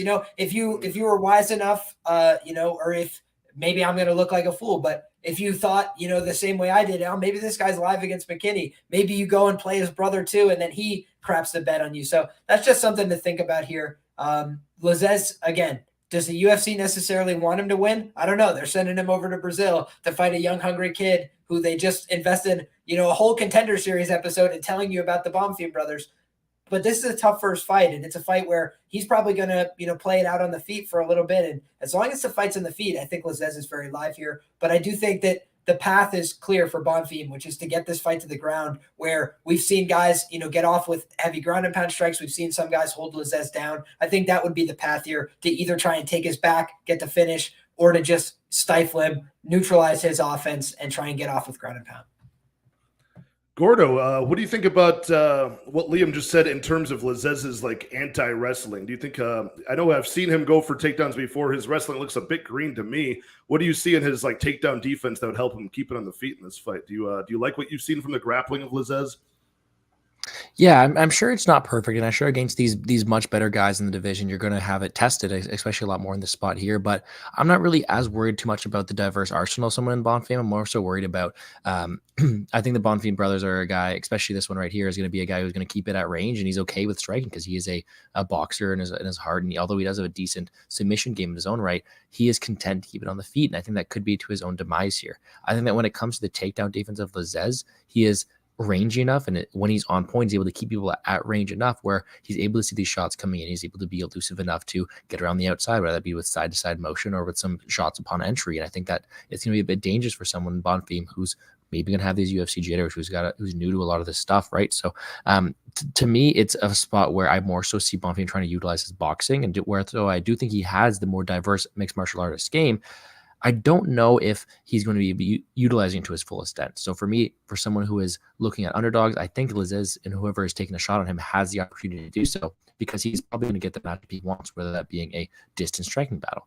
For me, though, I don't know if I can really get there. I think that although I am talking about the ability for Lazzez to keep it at range and keep it on the feet, the person who is going to be the aggressor in that spot is Bonfim, and he is more dangerous wherever the fight goes. So to me, I'm more so looking at something like the over here. I think over 1.5 is aligned at -150. I think it's a decent spot here because I see this fight playing out at distance a lot of the time, and I think more finish equity relies on the side of actually Bonfim, whether it be on the submission game. So to me, I'm on the over 1.5. Haven't got there yet. I was thinking about doing so, but it's a close fight, and I think gun to my head, I might have to take Bonfim due to the fact that he has a well-rounded game. I just think that the way I see this playing out, I don't mind anybody taking the shot on Lazzez because this could very well become a 15-minute kickboxing affair. All right, Mike, which side are you on this one, man? What do you think about those overs, the over 1.5 and the over 2.5 in the spot? So in terms of the overs, I haven't given it much thought. I'll be honest with you. The over 1.5, I'm a big alternate total guy. I do like DraftKings. They offer us the alternate totals, and I think oftentimes we kind of overlook those, and they could be great parlay pieces. Now, when you try to parlay like 4 of them, like I've tried, it doesn't often work out. But as one leg, if you do it right, it could be helpful. Maybe here. I don't like it only because once we get to the higher weight classes, I get more hesitant because these guys do hit very hard. You look at both of these fellas, both of them are fantastic strikers. Like I said before about his younger brother or older brother, I'm not sure. I think it's the younger, about Ishmael. I was saying that they're limited to the boxing. And that's what I've seen from Gabriel as well. I've seen just the boxing. You don't see many kicks. You just see strikes with the hands. I don't really mind that. I rather that than a guy like even Umar Nurmagomedov before this week who throws just leg kicks or just kicks. I don't love that. I prefer hands. And I do like the way that the Bonfim brothers, particularly Gabriel, the way they go to the body. It's very clean. And if you're somebody watching the tape and you look at Munir Lazzez and you're like, yo, fought Warley Alves, got murked to the body, 3 kicks, and he was done. You know, you don't have a bad point, in my opinion. I think that's a good point. I just think this. I think the Munir Lazzez, I know that he's larger. I know that he's going to be longer. He's got a 4-inch reach advantage here, right? You look at the fights of Bonfim against Alberth in LFA. He was actually the underdog for some damn reason. Whoever sniped that, good shit. Alberth is 5'9". He's a BJJ guy. What did Alberth do? Alberth hurt him. He hurt him in the second round. He knocked him down. That's not a good look. Trey Waters, Contender Series, right? So I'll say this. Put an asterisk because Trey Waters, while he's not an all-around amazing martial artist, he's very large. He's got a longer reach than Lazzez by like 2 inches, and he strikes very long. My point with him, though, is he was landing very well. He was landing very well against Bonfim. And in my opinion, that's why Gabriel decided to grapple. I think that Lazzez can also land long strikes from the distance with his reach advantage. What I like about Lazzez also here, I mentioned that the Bonfim brothers, they love the boxing, right? And they're very good at dirty boxing. They're very good in the pocket. But what does Lazzez do really well? The clinch knees, elbows. He mixes it up so clean in there. He's not going to give a clean fight to Gabriel, which, in my opinion, I think Gabriel needs in order to win this. So I actually really like Munir Lazzez. I played him at plus 150 for 1 unit. I like it a lot as an underdog. My one concern is the grappling, right? Everybody has the same concern. 10 submission wins for Gabriel. Clear submission grappling advantage. Munir Lazzez, you look even on his regionals, there's just not a lot of information. He wrestled against Al Hassan, got the takedown, looked all right. It's not his thing. How he's going to look defensively, I really can't tell you. So that's why I keep it small to a unit. But I think he's very live. Just what I'm thinking. Yeah, I'm on that same side. I'm on Munir Lazzez. I've not made a money line bet, but I'm thinking about doing that after this stream. Honestly, this line has climbed up a little bit, plus money towards Lazzez. I'm not crazy about the fact that he's 35, but he's not over the hill as far as, last April when he fought Angelusa. He looked very good in that spot. Bonfim, again, only been past round 2 a couple of times in his career. That scares me, but as a 25-year-old, pretty athletic-looking guy, I mean, I'm not too worried about him. That might be a product of his, either his skill or just his competition level so far. Maybe he can go past that. I don't think he's going to die if he gets into round 3, but it's something to, cause for concern a little bit. But yeah, I like the clean striking of Lazzez. And then when it gets up close, he can get dirty. He'll trade and bang with you in the pocket. He'll the tight elbows as well against the cage. He sets up traps pretty well. So I do like him in this spot. As far as like a mispriced line, I think Lazzez should be even money, if not a slight favorite over Bonfim. But I understand the favorite price going in his favor. He is 13-0 with 13 finishes and 10 years younger. So I do understand that. But it's still a debut spot, still a lot to learn. So unfortunately, I'm picking against both of the Bonfim brothers. I'm sure at least one of them will kick it off, but maybe Ismail will shit the bed against McKinney, and then Gabriel's like, oh shit, big bro just shit the bed. I don't know, and he starts overthinking things. So maybe they both lose. I'm sure the UFC likes this spot because they have got 2 very talented Contender Series alumni that both got wins, and they're like, let's throw them on a card. At least one of them should probably get the win, So. But yeah, I'm considering a money line bet on Lazzez. I'd probably just put a unit on him, just on the money line. Any other thoughts on that fight before we move forward, gents? All right, moving along to we're going right up to this is going to be a fun lightweight fight. We got Thiago Moises, and looking at the picture, I thought this was the return of Scott Jorgensen, but we got Melquizael Costa. I'm sure the guys in the chat will know who I'm talking about.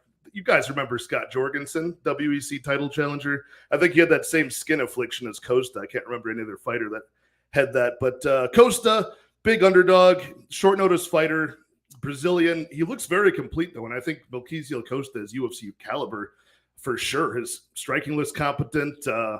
He can get taken down, but his get-up game is pretty good. But Moises is a high-level guy who's just, I think, brutally underrated time and time again. I mean, he made it to round 4 with Makhachev before he, eventually got finished. I like Moises a lot. Manhandling Christos Giagos within a round was very impressive. So I think we see something like that.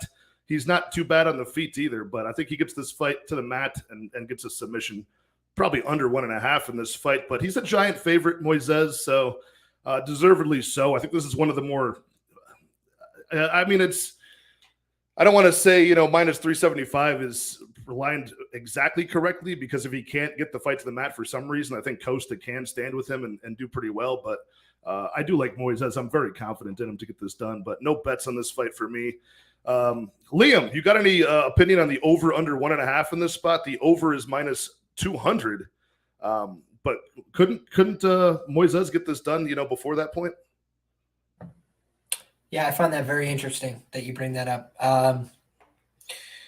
Thiago Moises is a problem, and I've been betting on him for a long time. The only time it really burnt me was when he was a big favorite, and he lost to the Joel Alvarez, right? And Joel Alvarez, he's a dangerous guy. He's got power on the feet. He throws elbows. He throws knees. He's kind of long, awkward. Thiago Moises, maybe not the most physically gifted guy in the world with the longest arms and like the perfect attributes for fighting. But in terms of skills, he's very skilled, right? So when you give him a guy like Alexander Hernandez who wants to go out there and make it, a tough guy contest, he went out there and just whooped his ass with fundamental boxing. He just danced around him, countered in more effectively, used his shots.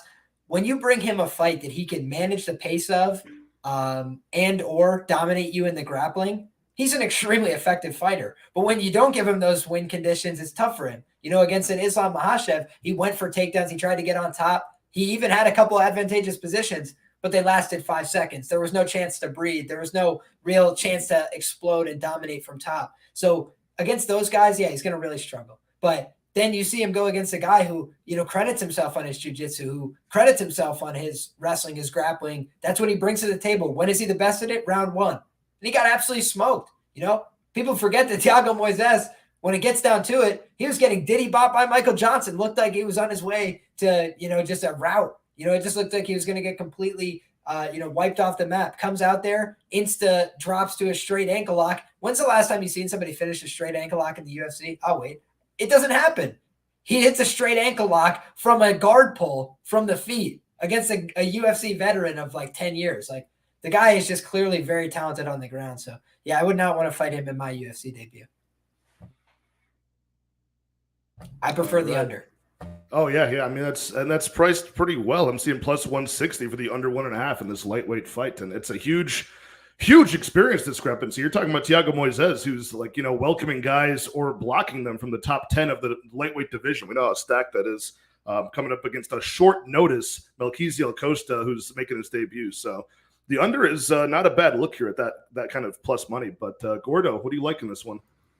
Yeah, and since I wasn't here for the start, I forgot to mention like how ironic and great that you guys are bringing on Liam for the Brazil card, the king of stop Brazilian hate. What that's a great idea. Yes, I love it. Yeah, and this is a spot where you have a guy who is going to be the much more battle-tested fighter, and he's going to be the much more proven fighter against a guy making his UFC debut on short notice, up a huge level of competition. And that's why you're going to have to give the huge advantage here to someone like Thiago Moises, because we have proven from him that he is a high caliber fighter who belongs in this division. To me, it's his fight to lose. And I think it's Moises's, let's say, justified price tag here, because not only is he going to be able to keep it competitive in the striking exchanges, but he's going to have a clear advantage on the mat. I think that's where his price tag comes from. If this is a 50-minute kickboxing bout, you'd think the line would be a bit absurd, because maybe it should be minus 130 Moises, something like that, because I think that although Moises is a talented fighter, Costa does have some very good striking as well to keep up with him. The discrepancy here is a ground game. And although we talked about Costa having a decent get-up game, no offense from him, and he struggles a bit defensively, whether it be on the ground position-wise. I just think he's going to be a bit slower than someone who is as talented as Moises. So for me, the pick is going to be Moises. I think he has the ground advantage here. Total-wise, I wouldn't want to rely too much on that, because I think that Moises has more finish equity here. To me, more so, it looks like a spot where I'm going to take Moises to win this fight, probably instead of the distance, with him advancing positions, being that huge step up in competition, and is being levels above someone at Costa on the ground. And I think it makes it a decently good looking outing for someone in Moises who is getting a step down in competition, in my opinion, who should go out there and treat him accordingly. Hey, good points. Mike, are you with me on the fact that like Costa is UFC caliber on the tape that I watched? I know you watch, hours and hours of tape on these guys. I just thought he looked very complete. He looks very good. I mean, the get-up game was good. I mean, he shouldn't be getting taken down by some of the level of competition he has in the first place. But I think it's a work in progress. The guy is 26 years old, and I like what I see. How about you, Mike? Right there with you, bro. I think Costa is UFC caliber. He's young. I think he is going to be around. And, like, he literally, the only reason people even slowed down on him, like, going into his LFA debut, like, people were super high on him. I'm pretty sure he was the favorite over Italo Gomez. And he lost. Yeah, he lost. I'm almost positive via grappling, right?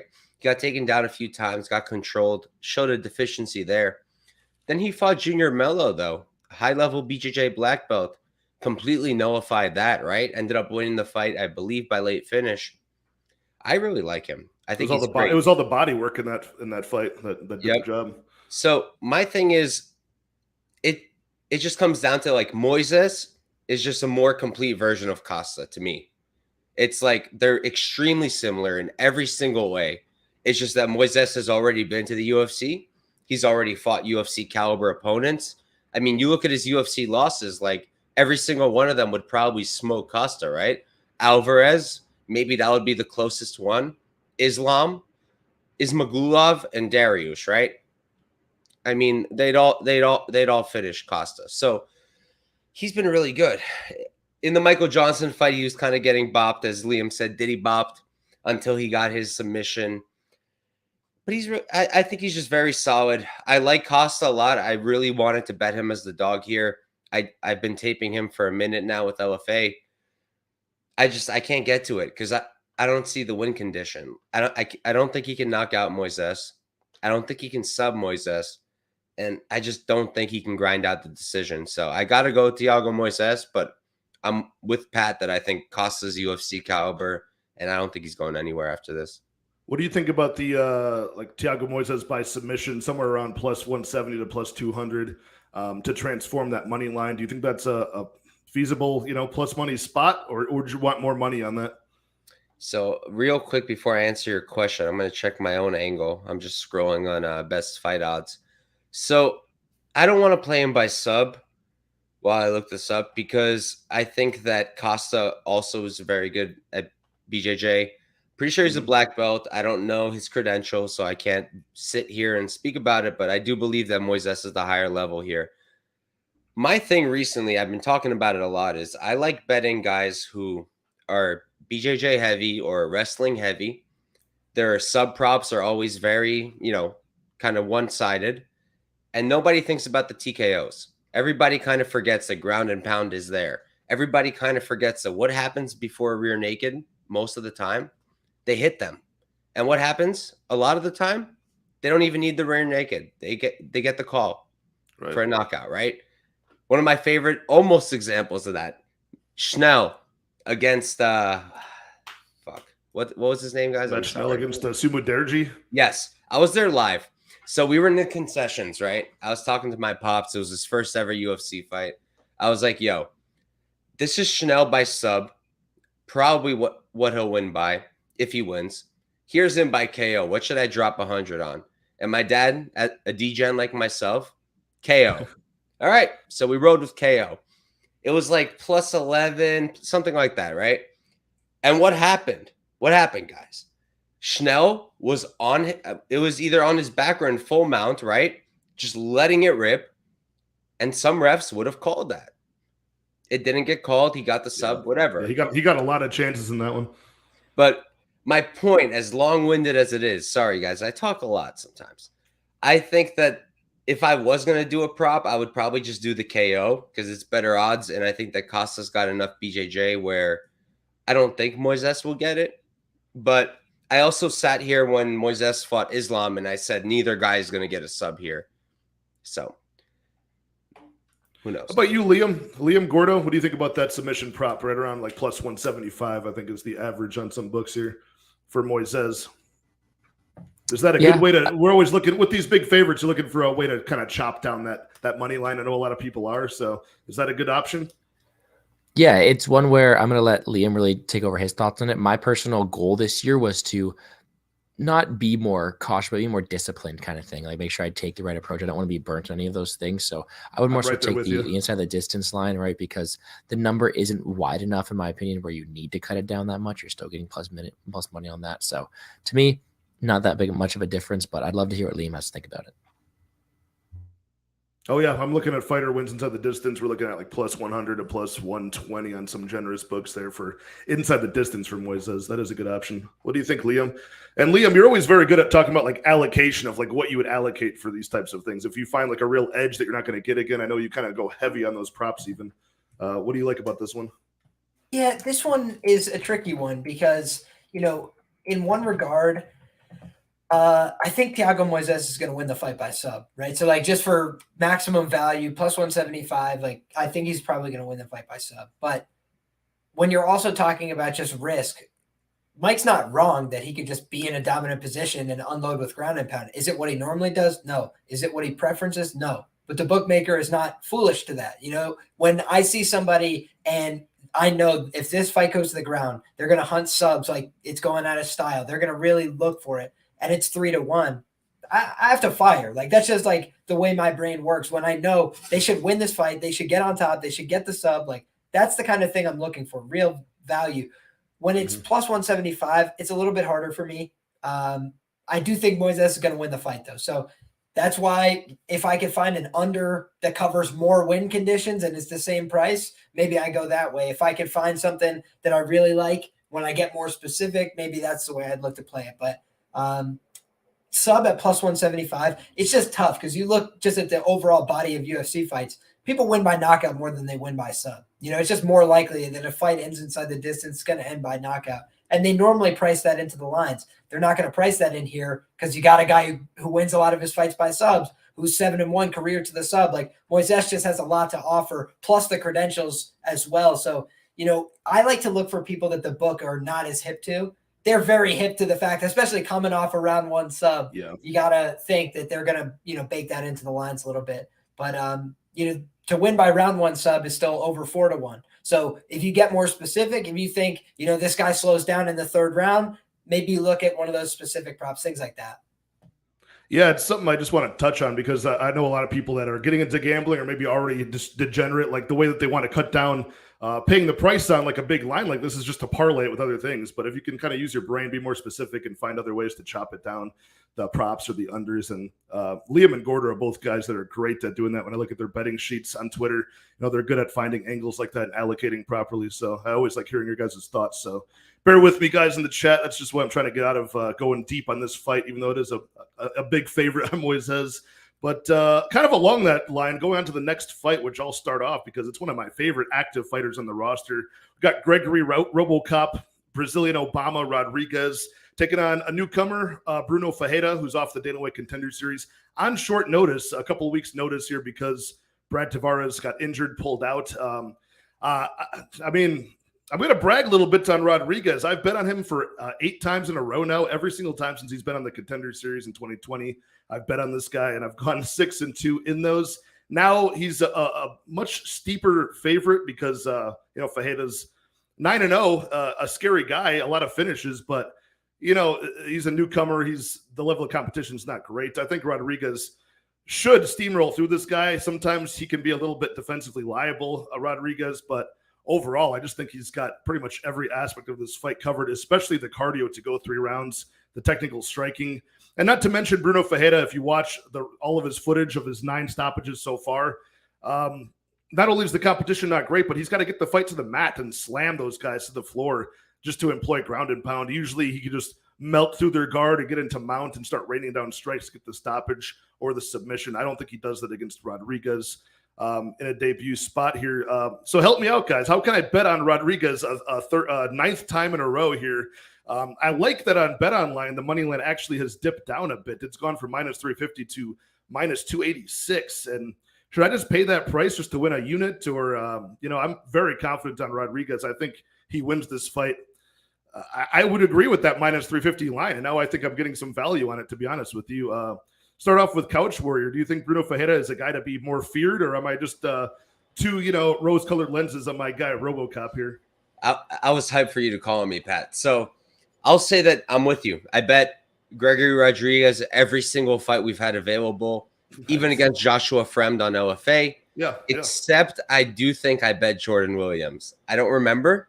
I might be tooting my own horn, but I remember seeing RoboCop and thinking, like, there's no way he loses this fight and he gets starched in a few seconds. I'm like, shit. Yeah, I don't remember what side I took. It doesn't matter. I love Gregory Rodrigues. Obama, Brazilian Obama, RoboCop, whatever you want to call him. The guy he's just awesome, right? Like, he's what you want in an MMA fighter, especially as a fan. Like, maybe not as a gambler, right? Because as a gambler, he's pretty fucking stressful. Because he's so talented. He's such a good striker. He's such a good grappler. He's such a good just BJJ. Everything he does is so good. But at the same time, he just stresses you the hell out because he's not that defensive. And every single damn fight, he's getting hurt. So you want to bet on him because he's really good. But also, you're like, I don't know if I want to put my bread on him because my guy's getting hurt by everybody. Yes, he's coming back. And yes, probably everybody who hurt him could also hurt his opponent. But just something to think about, I guess. But yeah, I love Greg here. I parlayed him. That's how I did it. Just 2 units total. I did Greg and this is my favorite one, actually. Gregory Rodrigues money line. This is when he was like -335. So maybe you guys could get better.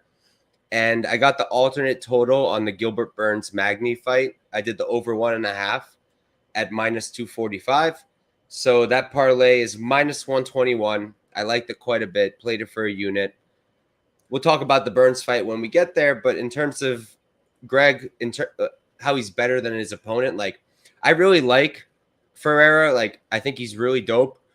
It's just technique wise, like you watch him, he's super explosive, big power, but he's sloppy. He's very sloppy. And yeah, I agree. If he doesn't get his game going, he kind of just falls apart. It's just Greg's better everywhere. He just has to not get knocked out. So that's how I feel. Gordo, what's up with this fight, man? You riding with us with Obama, or are you taking the newcomer Bruno Ferreira? I may be Canadian, but I do love me some Obama today. You know what? There we go. The guy is a fun fighter, and we're like that cut just haunts me every day. Like that cut was brutal, but I think he does have a very good matchup on his hands this weekend, and whether it be one we can profit off of, I'm hoping we can. But truly, it's his fight to lose, in my opinion. He has all the skills, but that Jordan William fights is just a terrifying look, because although he is the guy who comes back and is resilient, he has been knocked out before, and the one chance that someone in Bruno Ferreira is going to have is a first round knockout like that. So for me, the big way I'm playing this fight is on DraftKings. I do think he has some decent upside there, a decent ceiling, but if you're looking to get some action on it, maybe I don't have DraftKings anymore in Canada because James Krause is awful to me. But you can take you can get the RoboCop and the under 1.5. They have those lines together. That's the way I'd play it. Hopefully that cuts down to your line some more, because I do think he gets it done early. That's maybe a way I'd look at it, but I'm on RoboCop on DraftKings. I'm on his. I think he wins by finish, but the under might not be a bad look either. All right. And Mr. Liam, what's your take on this? Any fancy ways to play this, or is that how would you line this fight now that it's come down a bit, at least on BetOnline, to that minus 286? Would you line it any more than that, or is that about right? I think this is an interesting one, right? Because we were supposed to be getting Brad Tavares in this spot, and he pulled out on short notice. Now, that fight I thought was really, really interesting, because Brad Tavares is like the world's best anti-grappler, right? If you just want to wrestle and grapple Brad Tavares, he's going to do a great job. But if you want to strike with Brad Tavares, you can get off on him. You know, he's a little bit slower sometimes in the reactions. He's not a bad fighter on the feet, but just that's where he's been exploited in the past. You know, we've seen guys just get off a little bit quicker, especially with head strikes, especially with kicks. They were able to, kind of flash in there. So Gregory Rodrigues, head kick knockout, in Brazil. I already had the visions in my mind, but now they gave him this tough-looking Brazilian kid who is 3-0 career to the submission, never lost a fight. Looks like he's, at least got some upside, right? So I was thinking to myself, I was like, man, he's probably a real young kid. They're bringing in here, to just flush him out and he'll get better. He'll get more experience, but they'll give him the shot. No, he's the same age. Like these guys are the same age. One of them's got the shiny undefeated record. The other one,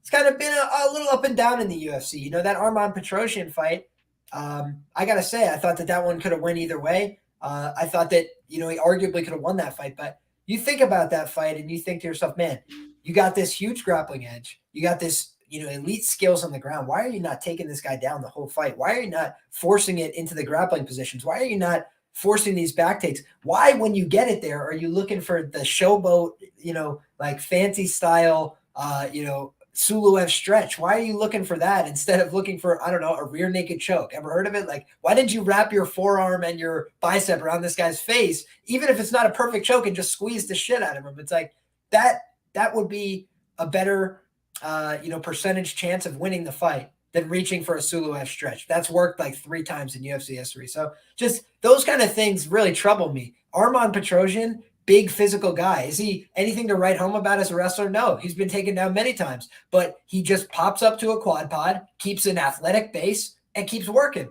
This guy looks like a big, strong ox. Does he look like he's going to get, absolutely bodied by Gregory Rodrigues? I'm not sure about that. He's going to be the smaller guy. He's going to be a little bit smaller than Gregory here in terms of height, I believe, but in terms of strength and size, I don't think this is a guy who's going to, have gotten easily muscled around many times in his life. He looks like he's the guy who's normally on top. He looks like he's the guy who's normally horsing people around in the grappling. And so we've seen oftentimes what the number one way to outdo somebody in the grappling is to outlast them, is to be able to deal with their pressure for long enough and not get finished. And so we don't have a ton of evidence that this guy could deal with pressure, but we also have seen that Gregory Rodrigues can be buzzed, can be hurt, can be rocked on the feet. And it's not like he's lights out on the ground, takes you down one time, the fight's over shortly thereafter. We haven't seen that every time. We've seen a lot of guys get back up from a ground exchange with Gregory Rodrigues. So when you're putting in there a Brazilian guy who's around the same age, who's got similar physicality, who wasn't just getting his face busted in half by Chidi Njokuani, and he's plus 250, he's plus 300. I got to be honest with you. That just piques my attention right off the rip. Do I think Gregory Rodrigues is a level above him? Yes. Do I think he's a little bit further along in his career? For sure. I just don't know that this line should be this wide. You asked me where I would line it. I'd line it a little bit closer. Maybe instead of a plus 250, we'd see a minus 250 with a plus 190 on the comeback, a plus 200 on the comeback. I think that's a little bit more appropriate because we're not dealing with flyweights here, where the scale is going to make the whole difference and there's little room for variance. Guys, they're swinging hammers at 185 pounds. People get hurt. People go to sleep. People get Gerald Mearshart has now knocked out two guys or finished two guys that people said there's no chance he'll finish them. Macman Murdoch, there's no chance he'll finish him, submits him. There's no chance he'll finish Bruno. He fought 3 rounds with the champ, knocks him out. It's like, come on, guys. Like, we just got to throw some of our assumptions out the window. And I think the idea of getting back in there, it's all fun and games until somebody catches you on the chin, until you're not the one that survives the exchange where you look like you're time traveling and then come back with the hands. Because people forget in the Jun Young Park fight, he was time traveling in round 1. He was all over the place. It looked like Jun Young Park was about to be the guy on the hot streak, sending everybody. And then that was a stressful fight. That was a stressful one, man. Big time. So I think that when you look at RoboCop, he's a guy you want to bet as an underdog. You want to bet him to win by sub when there's a huge levels gap. But I'm not sure how big the levels gap is here. So for me, it's a dog or pass situation. Interesting. All right. Making me second guess betting on RoboCop a 9th time here. I might have to get creative with it and find some of those props, but I do like the inside the distance on that. Liam, sorry, Pat. You don't think there's a BJJ difference here? Like, no, there definitely is. But what I'm saying is RoboCop just hasn't shown that he's willing to put it there often enough that I say it's going to be a BJJ fight. And then even on top of that, guys were the grappling edge between him and Arman, make no mistake, is massive. It's a massive gap. But the physicality was enough to nullify it. Plus, RoboCop doesn't have the greatest cardio of all time. So what does he do? He allocates it to where he wants it to be. He'd rather be mano a mano on the feet because he is not afraid to swing with anybody, including Chidi Njokuani, anybody it is. But when you're talking about just a guy who doesn't have the greatest grappling cardio, I think that's where RoboCop realizes, like, yo, if I got to go 15 hard, I can't do that grappling. So that's why he does it, 3 minutes into a round, hop on the back, go for 1-2 exchanges, go for an attack. Oh, didn't get it. Pop back up to my feet and do damage. Because he also knows how to win rounds. I'll give him that credit. Like, he will use his work to throw shots to do damage, but that doesn't always set you up to get the sub, where some guys are just persistent. I'm going to move position, finish. That's what I want to see from my BJJ guys.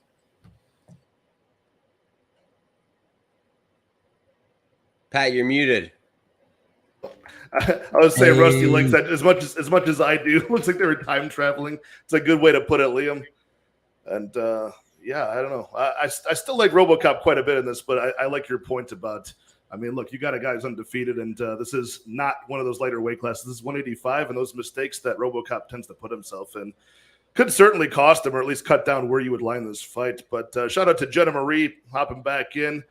I did notice she was gone. She was oddly quiet tonight. I saw her in the comments initially when the stream started, and been very sad she's been gone. But let's see here. We've got one last prelim left, guys. We're cruising through this card on the 10th fight of this massive fight card. Hopefully this one stays intact. Light heavyweight bout. Mauricio Shogun Hua, legend of the game. I've been watching this guy my whole life. He's taking on Ihor Poteiria, who's making his second walk to the cage. Retirement fight for Mauricio Shogun Hua. Finally, his contract has come to an end. He's announced this is his last fight. The money line here, we're looking at a 2-1 favorite, minus 200 on Ihor Poteiria, who is 0-1 in the UFC. Just got stopped in the second round, standing TKO by Nikolai Negumarianu. But Shogun is not looking like himself, man. He hasn't looked like himself for a long time. And the guy's been grizzled for a long, long time. So, Gordo, why don't you start us off on this one, man? Is this fight lined appropriately? Would you line the walking corpse of Shogun Hua even, more plus money, or where would you put this fight? I know that there's a skill gap and experience gap, but man, we're a huge age gap here. Is that concerning to you? This is my make or break fight on DraftKings. Again, sorry, I apologize. It's a betting show, but I am a DraftKings player at heart. Go for it. When I look at a fight like this, I think this is the fight that will probably make or break your lineups, because I'm seeing that this is a fight that will most likely end inside the distance, where I tend to agree. And when we're looking at it from an ownership perspective, I'm seeing a lot of love for Rua this week. I think that Rua is a fighter that people are looking to get behind because it's his last fight. They're giving him a match of people they think he could win. And although he may be a corpse of himself, the consensus is Poteiria is a fraud, and he's not the most UFC caliber guy. And where I tend to agree, I do think that is a bit overblown in this spot here. And although that you have a guy in Rua who isn't the best for himself, you got to think a lot of people are assuming that Rua has the path to victory to take care of this guy, and that they're going to looking to get him a win in Brazil. Where it gets interesting for me is if everybody's thinking that, and Poteiria is going to go super overlooked in this spot, you have to think that the win condition in this side of Poteiria is going to knock out Rua early, because he has power early on. As Liam would say, he used to be eating his vitamins and having his stuff, his minerals like that. He is a round one or bust power puncher with no ground game, no cardio, and no ability to face resistance. And that is Ior Poteiria. And I think that against a lot of these fighters in the UFC, he's going to struggle. But he has a matchup where he can finally implement his game plan, and that is get him out of there early. So if you give me this opportunity to have a very low owned guy in Poteiria with the path to victory does, I'm going to be playing him on DraftKings. Now, back forth to our betting side of things. When you look at the betting lines, for me, I'm really interested in the under. I think it's minus 190 for the under 2.5. And I think that's where I'm going to go, because I think it's either Poteiria early or Rua late. Rua, the old Rua has the skills to get it done. He's just not the old Rua he used to be. So how can we trust Shogun in this spot? And Ior is a fraud, but he has the tools to get rid of Shogun early on. All this to say, this is a fight that can really make or break a slate on DraftKings due to ownership. And I'm really looking forward to seeing how you guys say for us, and really what side you guys are on to help dictate my ownership here. Either way, I'm on the under. I hope it finishes. All right, I'll bounce back and go next before I let Mike take over this one. I don't have much to say on this other than I'm a huge Shogun fan, but it's always sad watching this guy just kind of, clamber into the octagon and just, have a horrible performance. I mean, you got to remember that this guy was grizzled when he came into the UFC, 15 years ago. He was already dealing with injuries from Pride and a long career that he peaked kind of early in his 20s. So not always the best form. He's had multiple surgeries on his knee. The guy's just always kind of hit or miss with his cardio at times as well. Ior Poteiria, not the best, but I got to admit, I'm betting on Ior Poteiria here. I'm betting on him, and I have to analyze why I'm doing it. One, you're giving me, minus 185, minus 190, where I got it for a bum to fight like a dead man walking, honestly. Like, the guy's such like a shell of himself. I'll admit, if this goes a little bit later and this, Ihor gasses, some crafty clinch work from Hua could take this to the scorecards. It could get dicey. He could get that win by decision in a Brazilian crowd. But the other side of this is just a practical standpoint. I'm a huge fan of Shogun. So at the end of the day, I'm either going to see a legend that I love get the W in a retirement fight, or something better is going to happen. I'm going to win some money. So I'll kick this over to Couch Warrior. What do you think about this matchup? All right. So, I mean, I got some bias. Poteria's from Ukraine. I'm a Ukrainian. Got some love, but that's never stopped me. Roma Delitse is Ukrainian and Georgian, and my girlfriend's Georgian too. And I bet against him every single time. So you can't call me biased, just an idiot. Now, for this matchup, yeah, I mean, how could you say that Rua is going to win? It's most likely Igor. He's a good striker. What happened in his last fight against Nikolai was he got tired out. Nikolai, what does he do so well? The pressure. He breaks people with this pressure. Shogun Rua is not doing that. He's not doing that right now, especially it's just not how he fights. Igor should get the knockout, but I'm not going to sit here and bet on him, honestly. You got bigger balls than me, Pat. The way that I was thinking about it, I just hit it one way. I did the under 2.5, parlayed that, minus 210. Parlayed that with, let me tell you right now, with our guy Greg. And I like that because both, Igor hits really hard. I don't think he's horrible. I just don't think he's high UFC caliber, but he can get a KO. And Rua, say what you want. He's ancient. He's a corpse, but still got hands. I think it finishes live, especially if Igor tires out. That's how I see Rua getting it, really. But that under 2.5, parlayed that, and other than that, I'm just going to watch this and really hope he retires for good. Yeah, what do you think, Liam, about the slick counter striking of Mauricio Shogun Hua? He still kind of has that aspect to his game. He can still catch an obvious green striker like Ihor Poteiria slipping, I'm sure. Or do you have very little faith in this this matchup with the underdog here? What do you think? Clear stay away spot, I'd imagine. You know, not the fight that I'm the most bullish on, right? Like in terms of confidence intervals, this would not be at the top end of my confidence intervals, let's say. But let's think about this fight. Right? You got this guy that you basically found out he stinks, right? And I don't mean that to be just disrespectful, but just like when it comes to, is this guy going to compete in the UFC at a high level? No. And we found out early, this guy stinks. He does not have the cardio to go. He is really not that dangerous on the feet either, you know, at the UFC level. So against the best guys, his striking looked all right, mediocre-ish, right? So why did they put this fight together? I asked myself this. And, you know, just the way my brain works, I started looking at how, you know, where are these guys positioned, right? You got Ihor, who's got no real credible, sellable wins at this level. And then you've got Shogun Hua, who like it, love it, hate it, whatever you want to say. I know he's kind of washy too, but he went to a split decision with Ovince St. Preux. Is anybody in the world not taking Ovince St. Preux to knock out Ihor Poteiria right now today? Like, of course they are. I think that they would, of course, bet that. And he's been shot for years. So it's like, you know, this guy just went to a decision in a grappling match. I'm talking about OSP with Andre Petrovsky. Right. So he's still competing out there with the young guys, whatever. But when you're talking about strikes involved and when you're talking about speed, the dynamic's a little different. So, yeah, in the early going, Shogun is slow. So he is probably going to get hit cleanly, pretty easily. Then the question is just like, does he not get knocked out? Because if he does not get knocked out in the first round, I think Shogun becomes live to win this fight. I mean, his cardio is not good. His cardio is not a selling point. But Shogun hitting a outside stepping trip into a dominant position one time, you guys can't see that one time. This guy's not getting up. Absolutely. In the second round, he's terrible. So I think as far as I'm concerned, you know, I would be looking at some, you know, greasy plays on Shogun to find that magic one more time in Brazil. That would be what I would be looking at. But I'd be telling you, approach with a great deal of caution, because the thing that's sad about this fight is that now both these guys stink. Shogun Hua is a great all-time legendary fighter that you should go back and watch his catalog, because you'll be blown away and you'll be, oh my God, all these incredible fights. But the guy who's fighting today stinks. So it's two guys that stink, but one of them has a real sellable, you know, history behind his career. The other one has Ali as a manager. And so he got the call from the UFC like, hey, Shogun wants a retirement fight. Your guy completely stinks, but you're Ali, so we'll keep him around and we'll give him this fight. It's a winnable fight for both guys. What do you say? How does Ihor say no to that?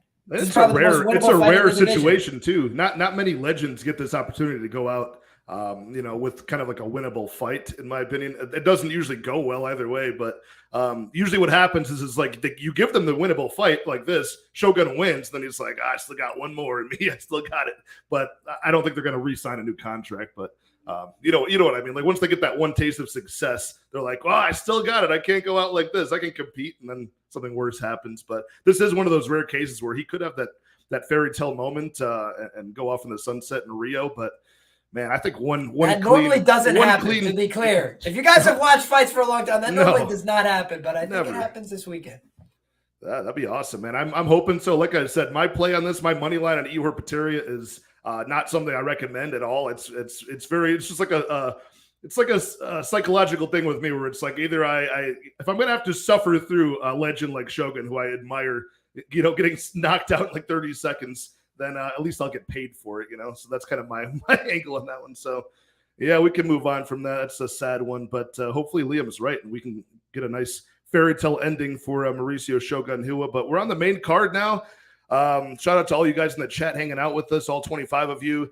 Awesome pay-per-view card this weekend, UFC 283. I got these beauties here with me and Mike. We're hosting all of these pay-per-view panels. So every pay-per-view this year, we're going to switch off hosting on each of our channels, get fresh minds in here to jump on here with us, like Liam and Gordo. So I appreciate you two for hanging out. And moving on to the main card, they're kicking it off with a banger of a fight at 205. Again, we've got Johnny Walker, who I'm sure is going to be dancing all over the arena with a full crowd to watch him this time, because he dances in the Apex with nobody watching. And he's taking on Paul Craig. So very binary fight, in my opinion, but I'll let Couch Warrior kick us off on what he thinks is going to happen in this light heavyweight matchup. What do you got, Mike? All right, quick request to the chat. If any of you guys are watching Invicta, please keep me updated on the main event. Just a quick request. Back to this fight. You want the chat to do your work for you? No, but I'm doing their work for them, Pat. The least they could do is keep me updated. So, anyways, back to this. Yeah, I mean, it can't get more binary, right? I mean, Johnny Walker did show a submission in his last fight against Ion Cutelaba. I had Clint on my show that time. Clint, I think, ended up actually playing it.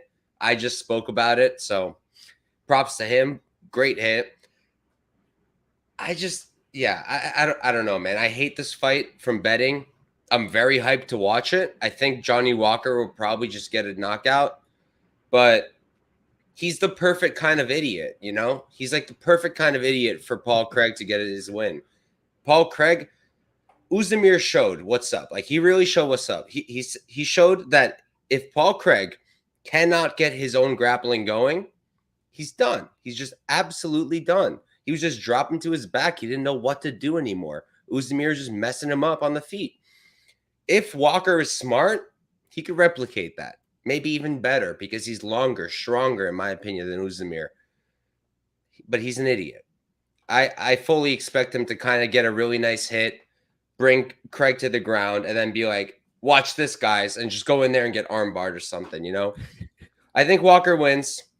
Not going to bet it in any which way. Just going to watch as a fan and be hype.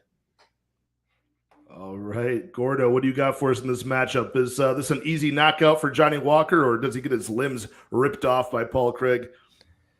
You know, I love Paul Craig. I think we all do. We all love watching the guy fight, and he's a fan favorite. And although he is facing probably one of the weakest level of competition he's fought in a while in terms of people I think he can beat. Sorry, not in terms of that, but in terms of the rankings and people are going to have success in the UFC. I think this might be a tough matchup for him, because the way that Johnny Walker loses fights is because he is a dumbass and because he has a questionable chin.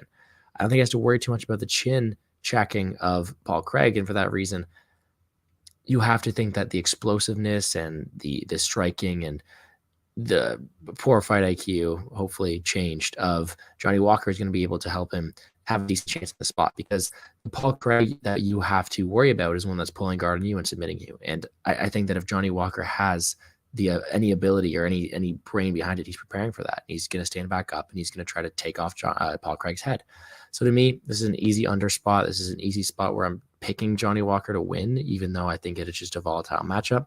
And as our friend Lou Betch always says, Paul Craig is 9-2 in fights he lost, right? So like, Paul Craig is a guy who works miracles, and I think that it's not impossible for him to work him here. Although I'm going to take the dynamic striking and power of Johnny Walker to hopefully stay away from the ground and knock out Paul Craig in the feet. You see this, Mike? You see Jenna Marie doing your work for you? Thank you so much, Jenna. That's not the fight I need, but I still appreciate you and your effort very much. All right, Liam, kick us some knowledge about this fight. We got Johnny Walker still like right around, a minus 190, minus 200 or more. No, minus 200 favorite. Paul Craig plus 170. Do you just take the sub prop for Paul Craig? I'm sure you're not getting too much on that. We're looking at plus 275. Paul Craig by submission. How would you play this fight? Who do you like in this one? Interesting fight. Difficult fight to project out. Volatile light heavyweight matchup. One guy is clearly better on the ground, in my humble opinion. But he's probably not in an ideal position in this fight. And what I mean by that is Paul Craig is the one that needs to initiate the grappling here. He's clearly better at grappling. But Johnny Walker doesn't need to initiate grappling here. In some fights, Johnny Walker has such a huge chin liability that him not initiating grappling is a danger in and of itself. Jamal Hill, perfect example of that. Spent too much time at distance, unable to absorb those distance strikes. I think that Johnny Walker's chin is like his fatal flaw in MMA. He's been knocked out regionally. He's been knocked out in the UFC. His chin is very high up in the air. He's a awkward, long, tall, giraffe-like individual. All those things aside, he throws very hard. He hits hard. He can throw kicks. He's pretty dynamic with his offense. And Paul Craig normally has the height. He's got the length. He's got the reach. He has none of those here. You know, he's not going to be any of those things when he's in there with Johnny Walker. Johnny's huge, and Johnny hits hard. So I don't think this is an easy fight or a good fight for Paul Craig. But the one thing I will say is that when I saw Johnny Walker grappling with Nikita Krylov, I knew for sure that he was going to get submitted in meme-like fashion at some point in his career because those grappling exchanges are horrific. He looked exhausted. I do think he's made improvements. People rag on Sean Cavanaugh, but the thing about Conor McGregor that wasn't great in the later portions of his career was the fact that he could not stop, the best shot takedowns in the division. And he was doing a lot of cocaine and he was focused on other things. It's like, those were the real problems, guys. It's like, it wasn't that he didn't know how to do jiu-jitsu. We saw in plenty of fights where his jiu-jitsu looks very competent. So John Cavanaugh looks to have improved the jiu-jitsu and the cardio of Johnny Walker, if nothing else. And like, those are the things that he needed to improve. You can't fix your chin. You can't go buy a new one at the shop. What can you do? You can get in better shape. You can get in the best shape you can because that's going to give you a chance to recover if you get hit really hard. Other than that, you want to work on your defense. What has Johnny Walker been doing? Trying to stay the hell away from you. Trying not to get anywhere near you. And if we do happen to get close, then I'm going to try and squeeze a hold of your neck. And if Paul Craig is desperately shooting from far away, am I going to be flabbergasted with my jaw on the floor if he shoots his way into a guillotine? No, I'm not. I'm just not going to be because we've seen that Johnny Walker's actively looking for them. I think he's better on offense than he is on defense as a grappler. So either one of these guys winning the fight by submission would not surprise me. Either one of these guys winning the fight by knockout really wouldn't altogether surprise me. I know people rag on my guy Paul Craig, his striking. Dude, Paul Craig threw a bunch of front kicks to the face and like strikes, but Volkan Ozdemir has way more power than him, and he was actively throwing jab, counter, basics, just keeping stuff in Paul Craig's face. Johnny Walker, what was the problem against Thiago Santos? He wouldn't throw anything at all. He doesn't want to strike anymore. He doesn't want to strike at all. He doesn't want to strike with anybody. So I think that if he comes out here not willing to strike, not willing to try and go tit for tat, Paul Craig, he's never had a lack of aggression. He comes forward, he swings, he tries to go for knockouts, he tries to hit people. He's just not the best striker. He's not very accurate. He's not very athletic. But he's a fighter at the end of the day, and he knocked out Shogun Rua by just getting on top of him and throwing a million strikes. It's like he's not afraid of doing that. So I think that's the path for Paul Craig, is to just overwhelm him, come out, barnstorm him with volume offense, try and get Johnny Walker to shell up a little bit so he can try and take his back, take him to the ground,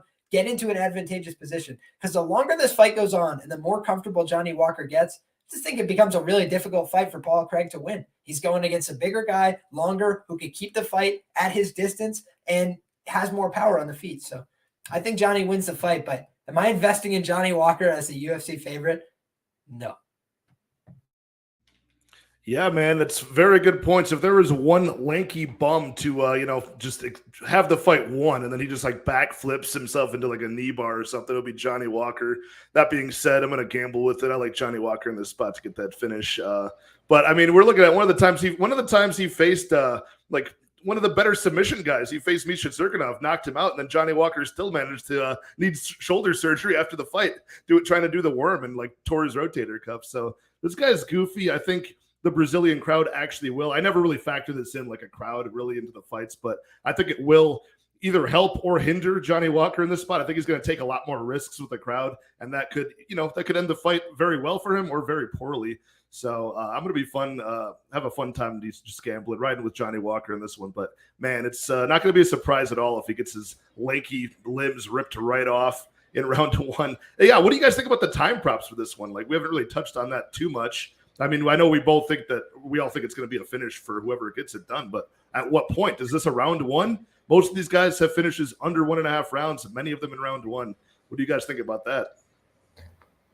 I think it's dangerous to bet on a fight doesn't start round two here, because if Johnny Walker's smart, he probably gets up in most of the striking or the most grappling exchanges. Okay. And that could also be where he could get a lot of his finishes, whether it be from ground and pound, stuff like that. So to me, it's not something I really want to back at a really high clip, just because there's a lot of variance. He could try to Volkan Oezdemir it and stand up and get away, and I've already been burnt like that once. So I think the under 2.5 is relatively safe. I thought it was very, very juiced. The 1.5 is questionable, and I'm looking at it. But I think it's a decent way to play it. Yeah, Mike, Liam, any thoughts on the overs unders here? I mean, I guess the under 1.5 probably makes sense, but now that Liam said it, this is all that's playing in my head is the Craig TKO KO prop, because I've been literally talking about how this is my angle, right? BJJ guys who can get on top and just get that TKO. And now Liam's got my head cranking. Bet River has it as a 1,000 plus 1,050 for the Craig TKO. Oof. I've got no other stake in this fight, so maybe I'll put 1/10 of a unit there. I don't know. I'm gonna have to think it over, but Liam got my crazy ticking, so that's the only way I'm looking at it now. Way to The go, one Liam. thing I must say, though, just I feel obligated to say, is the fight is plus 440 to go to a decision, which just seems a little bit baffling to me. Like, just as a UFC fight, it's very rare to see plus 440 on a fight to go the distance. Yes, it's light heavyweight, but did you guys forget that Johnny Walker was involved in another fight that was lined just like this, where he fucking ran? Excuse my language, unless you guys don't give a shit, but he fucking ran the entire fight. I mean, like, let's just be frank. Like the Thiago Santos fight, the last thing Johnny Walker was interested in doing that night was getting in a fist fight. So he did everything he could to avoid it, and God bless him for it. It became a more competitive decision as a result. But like, that was 5 rounds. This is 3 rounds. He only has to run away for 15 minutes. It's like, we're not even talking about a half a marathon here, guys. We're talking about pretty short distance here for him to do some distance running. And if he doesn't want to wrap up with Paul Craig, what is to stop Johnny Walker, who's got SBG Ireland in his corner telling him, just feint, don't even do anything, don't even attack, don't even throw a strike, just feint. What if he just feints his way to another 15-minute decision at plus 440? I mean, be lying if I said that doesn't at least catch my attention. And I just told you guys, I thought either one could win by knockout. I think either one could. Yeah, but do they do that every time? It's like, no, it's still a fight at the end of the day. It's light heavyweight. We see these guys, yes, they go to, finishes more often than other divisions. Do they do it at a minus 500 clip? Nope. Not by the numbers. Yeah, I think I think it will be dependent on Walker, right? Kind of like you mentioned, you kind of hinted at that. Like, is it going to be Walker that plays cautiously and allows us to go some distance into the fight, or does he, kind of get reckless with it and put himself in a bad spot on the mat, or get the knockout? So I think it's kind of Johnny Walker dependent whether this goes far. Ion Kutalaba doesn't give you a choice. He's getting in a fight from second one every time. This could be something different. Paul Craig might be like, let me try and keep it on the outside, show off my jab. Yeah, it'd be an interesting spot. But we're out of the first fight of the main card, moving right along to another female fight here, a higher level one than what we've talked about so far. Jessica Andrade, former strawweight champion, flyweight title challenger. We've got Lauren Murphy, was unsuccessful with that as well. So Jessica Andrade, somebody who's been bouncing weight classes, been in like all 3 weight classes except for featherweights at this in the women's divisions. Lauren Murphy's been around for a while now, winning a lot of fights I don't think she should have won, beating opponents that don't belong, losing to the better ones. So this is a spot where Jessica Andrade is a massive favorite, which just is kind of sketchy at this point because, a lot of her, she's minus 465, but a lot of her win condition is always getting the job done inside the distance. Lauren Murphy, a little bit harder to put away as a plus 365 underdog. Gordo, start us off on this one. Do you have any angle that you can play either of these fighters? Are you a Lauren Murphy believer in this spot? Do you think she can drag this to a decision and outpoint Andrade? No. And this is a fight where I look at someone, Jessica Andrade, and I sit back and I do the tape, I do the research, and I look at the price tag and I say, man, I just said earlier about Josiane Nunes, there's no way she'd be playing a minus 500 women's MMA. If there's one leg I'm looking to parlay piece, it's probably Jessica Andrade. I am pretty bullish on her in the spot. I think she has multiple paths to victory. I think she has finish equity as well, even though I don't know how much you want to bet on finish equity against Lauren Murphy. I think it's Jessica Andrade's fight to lose. I think she has multiple pathways to get it done. I think she wins this fight at a very, very high clip. And I'm interested to see your guys' thoughts on this because it's a spot where you have a women's MMA fight at that price tag, especially on DraftKings. It really tempts my exposure to her. It really tempts my opinion on how I'm going to play her because I do think she has takedown, knockdown, finish potential in this spot here, and a very, very high floor in terms of how often she's going to win the fight. So I'm interested to hear your thoughts on it and how often she does get the finish. But my personal opinion, doing all the research, is Jessica Andrade is the real deal, and I do think she's a pretty safe option this week. But call me crazy. I think you're right, man. I mean, she's got power in her hands, and we just saw it last year against somebody who's doing very well, Amanda Lemos. She was able to, get that standing triangle against the cage. So grappling's on point. Her strikes can set that up as well. Mike, what do you think about this fight? Lauren Murphy's 39 years old. I'm realizing too, 8 years older than Jessica Andrade, who has been around for a while as well. Like I said, former champion a long time ago, and Andrade is still only 31. So how would you play this fight? Do you have any bets on this, Mike? So first off, shout out to Prince of Mischief, keeping me updated with the Invicta FC. She getting out grappled, bro? Is that what's happening? All right, now back to the fights. Andrade Murphy. So my original thing was I parlayed Andrade with Gilbert Burns. We're going to talk about him soon. I got that at minus 180. I played it for 2 units. I thought I did a good job. And then I started retaping it, and I don't know.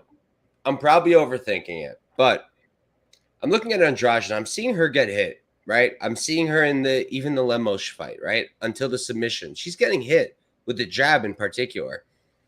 Lauren Murphy is quite a bit larger than Lemos. I think she's like 3 inches taller than her. She's 4 inches taller than Andrade. She's got a 5-inch reach advantage. Maybe I'm having a little bit of short-term like recency bias. I was there live when Murphy won against Miesha Tate. I don't know. I just ended up getting a little hesitant. So what I did was I hedged my parlay just a tiny bit. Did Murphy by decision plus 700, quarter unit. Either going to come out on top with like a unit, or I'm going to lose a little bit. Unless Murphy gets a knockout or a submission, which I don't see, but who knows. But that's how I see it. Andrade should win. She should dominate. I'm just seeing some things with her and Murphy that I feel like it might come out really greasy. So that's just how I feel. Dude, I mean, grease is the specialty of Lauren Murphy. Getting the judges' nod in spots where, just all of the stats, all of the scoring criteria just go against it.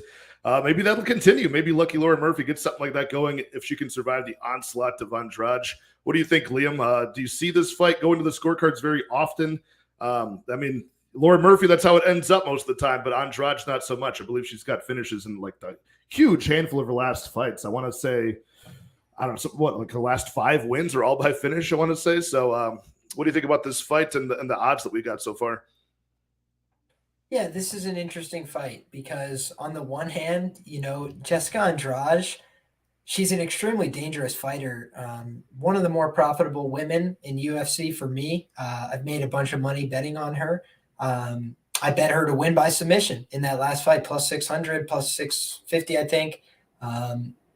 Very nice. Very nice. Amanda Lemos, guys, people forget that she was a dancer a few years ago. She was not really a fighter. She just has a lot of ability. She's got a lot of skill. She quickly turned it all into a career, but Jessica Andrade is a lifelong martial artist, very, very talented on the ground, working with particularly talented jiu-jitsu players in the States, right? So she's actually one of these people that's probably flying back to Brazil. She's not, hanging out in Brazil all the time. Parane Vale Tudo is the gym that she always repped, but Parane Vale Tudo had, some representation in the Las Vegas scene. She's been training in Vegas for a considerable amount of time. One of her teammates is also now in the UFC, if not 2 of them. So a couple of the girls that she's been training with, working with, have been, entering the fold here. But Jessica Andrade, I think that was a really good point that Mike brought up. She was getting touched on the feet really, really badly by Amanda Lemos for a couple seconds. I was like, wow, did I put too much money on Jessica Andrade tonight? And then the ground levels were exposed. I expected that to happen. So ultimately I felt vindicated with the positions, but I did say to myself, a little bit concerning. That's at 115 pounds. And, at 125 pounds, she's been beating some girls up, Jessica Andrade. She went out there and absolutely slapped around Caitlin Chookagian as well. But Caitlin Chookagian, pretty soft to the body in that fight, really couldn't take the damage. And it looked like a pretty innocuous shot, to be fair, and just got the better of her. She tried to recover 2 or 3 times. She's tough as all hell. Couldn't recover, just got steamrolled there.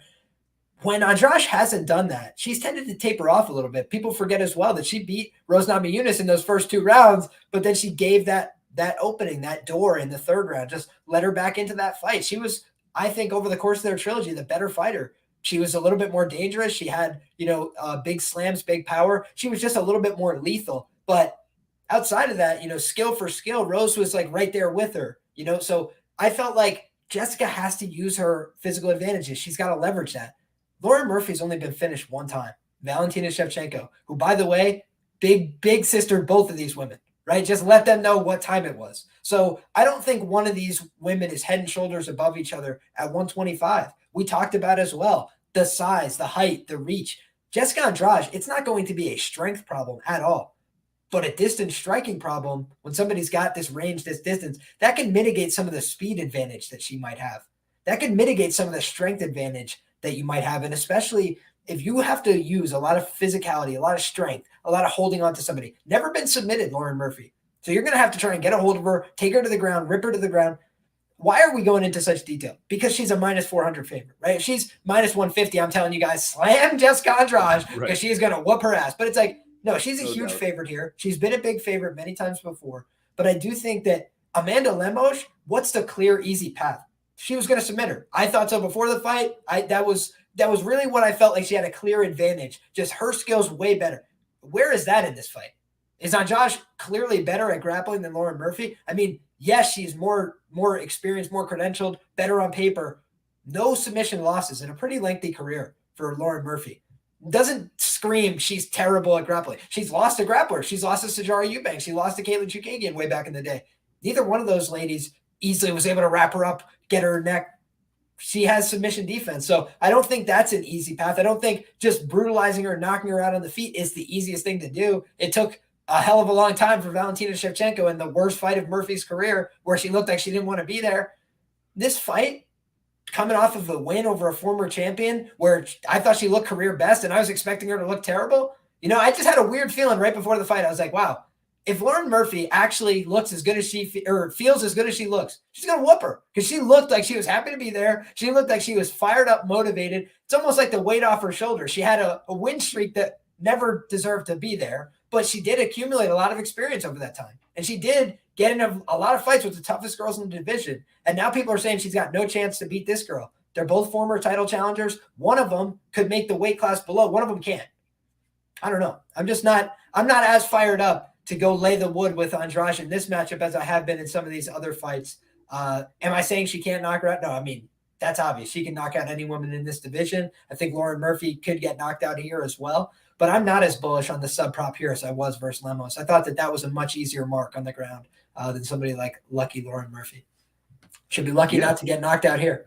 Yeah, absolutely. And again, you're putting a microscope on this fight, but it is a minus 465 or more, favorite. So I understand for sure.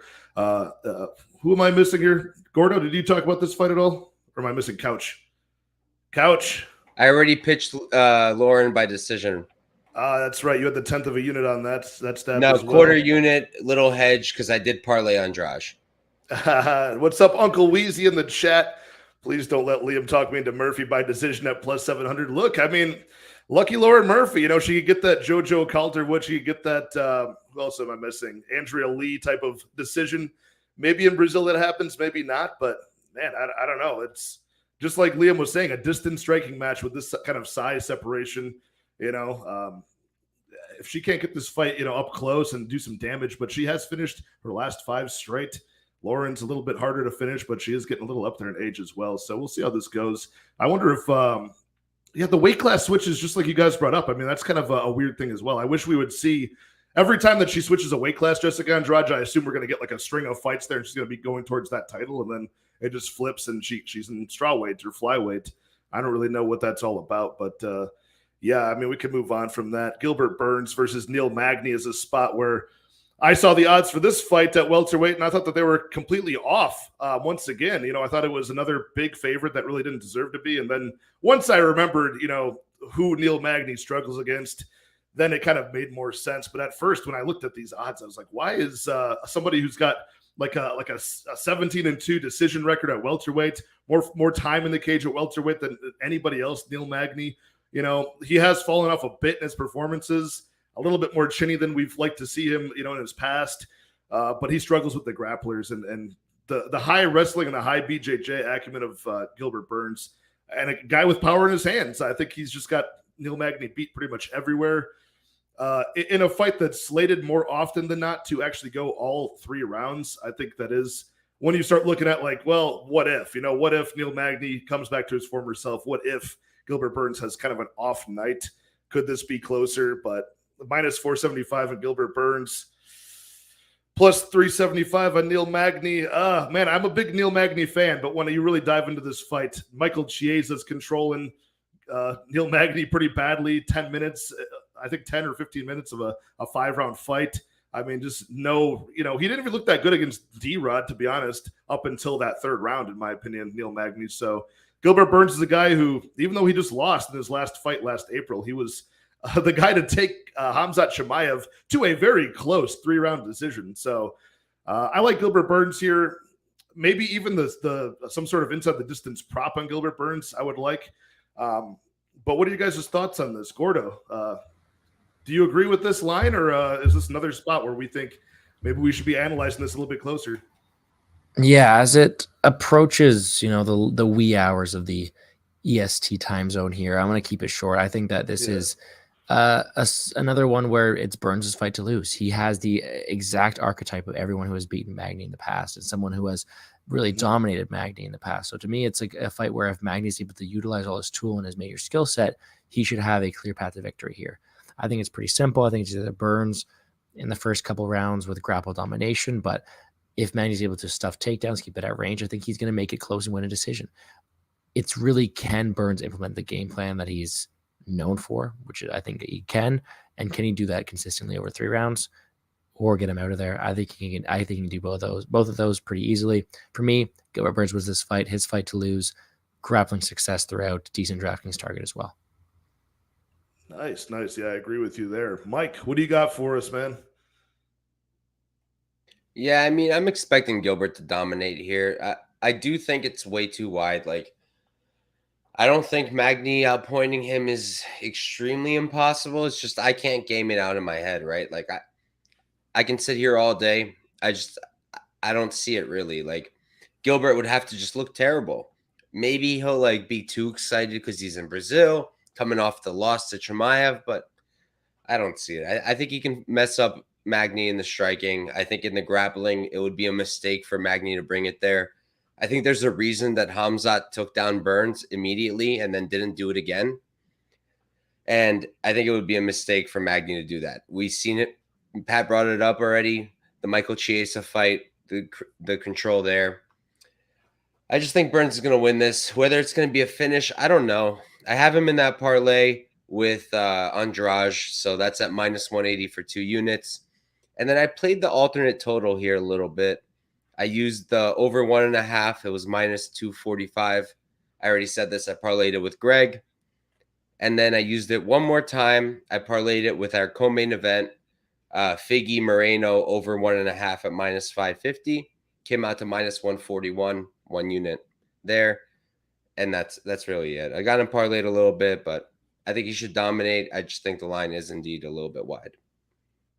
I like those spots. What do you got for us, Liam? Any action on this fight? Well, I'm actually clicking right now to see what the prop is here because I don't want to come in blind. Earlier today when I checked, it was not available. It's now been put out, and it's a gross number.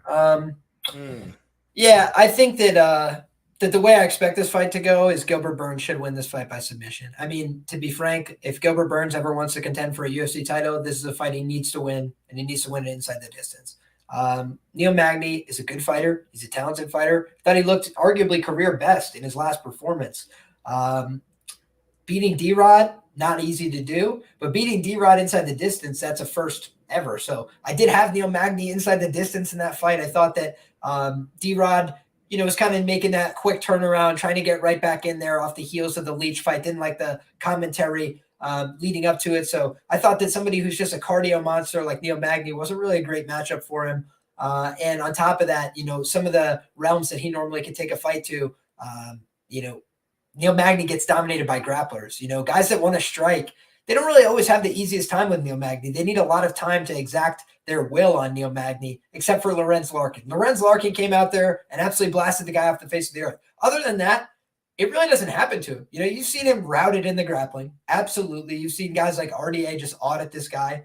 But then when you talk about, what Neil Magny can do well, he could stick around, be awkward, get a hold of guys, bring them in close. And I'll tell you the truth. Gilbert Burns has never had great reactions to strikes. He never has. He didn't have it at 155. He looked sketchy there. And at 170, it's looked a lot better. But you look at that cupcake run he took up to the title, guys. I mean, it was tailor-made for him to make that run. In my opinion, it just looked like a lot of matchups that he really was given a good chance to win. He's the last guy to not finish Tyron Woodley. And that includes YouTubers. Like, what I'm kidding, of course. Jake went to decision with him once. But I mean, for Christ's sakes, like, he's the only guy to not finish Tyron Woodley. So does that give me some pause? Yes. But Tyron Woodley's really hard to submit. Vicente Luque submitted him because he absolutely had him, on Dream Street, whatever you want to say. So I think about this. He was time traveling. He was time traveling. There's no doubt about that. I think that Gilbert Burns is levels ahead of him on the ground. But the problem is, from a money line perspective, this is a disrespectful price on Neil Magny. He is a consistent fighter that can fight for a full 15 minutes. And I thought, at various points against Wonder Boy, Gilbert Burns was clinging to that win. He was desperate for the takedowns. He fought like he needed them. And I just think to myself, what if he doesn't get them here? He should easily get them. But what if he gets takedowns in the first round, throws him every which way but loose, and gasses out? That's the thing that gives me a little bit of pause. But again, if Gilbert wants to contend for titles, if he wants to, get another welterweight title shot, this has to be a submission in round 1, in my opinion. And frankly, Neil Magny's been audited in the grappling so many times that I can't even count. So Neto BJJ submitted him in 1 minute in a grappling match that they had. Pure grappling, 155er from the UFC submitted him in 1.5 minutes with a guillotine choke. You're on mute, Patrick. Yeah, there's a lot of spots here. No, I totally agree with you on all those points, man. It's just not a good matchup. And I agree, though, that Gilbert Burns, yeah, you're right. I mean, talk about, like, setup fights. You got Damian Maia. He was able to knock out, Tyron Woodley, on clearly, the back end of Tyron Woodley's, career. Yeah, I don't know. I mean, we'll see. It's funny that Gilbert Burns is actually older than Neil Magny by a year as well. So he's really got to put pedal to the metal if he wants another shot, at a top fight. But yeah, hey, shout out to Effie. Everybody go subscribe to the Any Action Sportscast. This guy puts out breakdowns every single week, along with the other guys in here that are doing shows. I know the MMA betting prodigy's in here as well as my guy Dev the Dude 1, MMA Jesus. He's on YouTube as well. And yeah, Jenna Marie showing love to Lorenz Larkin. I forgot that was his nickname. You're right. And we got Daz Files in the house with the Magny TKO round 3 plus 4,500. Hey, man, cardio machine. Crazier things have happened, but I got to ride with the guy, Gilbert Burns, in this one. Just a good matchup for him. But we have made it, you guys, all 33 live viewers in the chat. We're on the co-main event, the first of 2 title fights at UFC 283. Back in Brazil, we've got Davison Figueiredo versus Brandon Moreno 4. The first time that 2 guys have fought all 4 times in the UFC. And that'll be 4 times straight that Davison Figueiredo has fought Brandon Moreno. So defending champion, taking on the interim champ, Brandon Moreno. This is aligned very closely. It was a pick-em price tag for a while. Money has since come in on Brandon Moreno. And a spot for Davison, definitely, the weight cut is always going to come into question because, of course, the second time these guys fought and Moreno won, Figueiredo looked like a shell of himself in that fight, very hesitant, very, just awkward. And that all that came out that he was kind of in the hospital the night before. So he's a big guy at this weight class at flyweight. So that's something to keep an eye on before betting this fight to making a final determination, I would say. The over 4.5 rounds is at minus 155. The under 4.5 at plus 125. I do like the alternates in this fight, like the over 2.5, over 3.5. And I tend to think this fight does go over, as we've seen it happen. A couple of the times they've fought each other, and it's a flyweight fight as well with 2 very technical guys who are, not easy to put away. Very close fight. All things considered, in his home country, I do tend to like Figueiredo in this fight. I know he's kind of more of a moment winner, as we've seen in some of these spots where he can be outstruck and then still have that equalizer of his power. He also does have a good wrestling threat. He can make you double think what he's doing, mix it up with the takedown attempts versus his striking. Moreno does have a lot of really good qualities, too. The guy's got heart. The guy's got a lot of volume and crafty striking, both moving forward and backwards. But I just got a feeling about Figueiredo in this spot. I just really do think that this is going to be a spot where he's got to win this fight because at 35 years old at flyweight, it's not going to get any better. At least Moreno's a little bit younger, but I'm taking the stab on Figueiredo here. I like him to win by decision, but I'm curious to think or hear what you guys have to say about this. So I'll start with Couch Warrior. What do you like about this one? Are you riding with Moreno to get his belt back? I'm on Figgy here. I played him at minus 115, 1.15 unit. I think you have to be tripping to be confident on either side here. I mean, there's a reason we're at a fourth fight. These guys just are super close. To me, it's just weird, right? You watch the first fight, and you're like, all right, the one thing that's clear is that Figgy has the strength advantage. He hits harder. And then you watch the third fight. Who's hitting harder? It was Moreno. What the hell do I do with that? In the second fight, who had the better grappling? Moreno. In the third fight, it was low-key Figgy. To me, it really kind of just depends on the day, which is not the best recipe for gambling. I went with Figgy because I think that if not for that point deduction, we probably wouldn't even have this 4-fight series. I do think he's still the better fighter. He's going to hit harder. And something we've seen over and over again with this new judging that we've been seeing. What are they judging the most? Effective strikes. And I think that Figgy will probably be landing harder here. So that's the side that I took. I like the alternate over 1.5 as a chalk parlay piece, minus 550. Like, I really think that's going to hit. And yeah, not much more else there. I mean, there's a few things to think about, right? Like Moreno, he was at Glory. The whole thing with James Krause happened. I think he's at Factory X now. How's that going to affect his camp? Hard to tell. So a lot of factors. I'm on Figgy, though, but that's it. Gordo, what do you got for us, man? Yeah, after that third fight finished, I told myself I would never bet on this series again because it was so close. It was a 50-50. And the only reason I really bet on the third one was because you got such a big plus money number on Figgy, and I took the shot there. I have to echo the sentiments. I think this is a 50-50 fight for both their reasons, but there is no such thing as a pass when you're content creators. You have to make a pick. You have to put your foot down. So I'm going to take the shot on Figgy as well. Honestly, I'm one of the first. You guys are some of the first people I've seen on Figueiredo. I've seen a lot of love for Moreno. And for me, it's pretty simple. You have a 50-50 fight. You got the underdog technically in Figueiredo. And if most likely this fight is supposed to go to the decision, which is what I'm seeing so far with the betting lines, stuff like that, if you're to go the distance, why not get some hometown judging? Why not get some Brazilian love and stop Brazilian hate with the refs as well? So to me, it's a really, really close fight. It's 50-50 coin flip. It's like I'm seeing in the chat there, it's really the volume of Brandon versus the power of Figueiredo. I think the fight is pretty close, and I'm not going to waste your time trying to break it down. But gun to my head, I'm picking Figueiredo, but I will not be betting on this fight.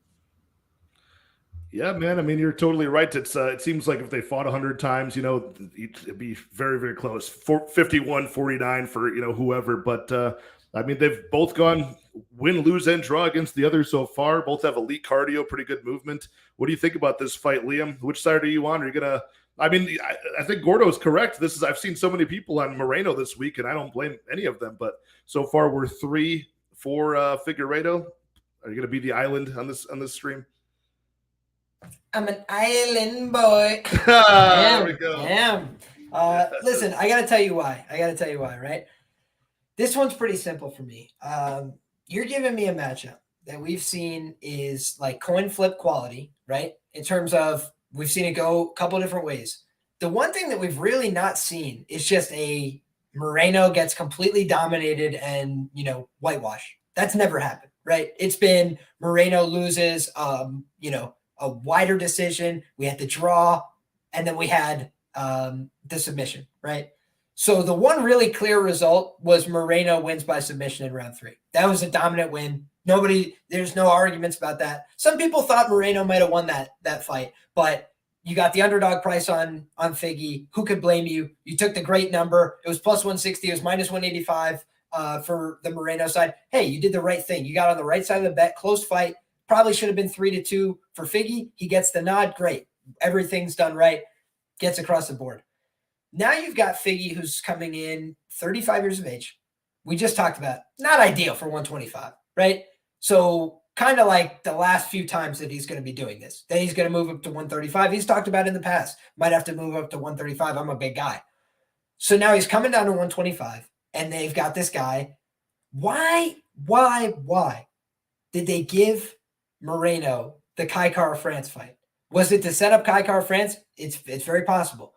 Or was it to find a way to justify putting this thing together again? Because they're like, this guy's not getting any younger. We will get this belt off him by hook or by crook with this guy. And that, for me, is almost what it feels like, where they're like, it's Brandon Moreno until he loses 10 times or until we say otherwise. It's like they want this guy to get over so bad, and they have tried and tried to get in that shot. Kai Kara-France, he gets the win. He did his job.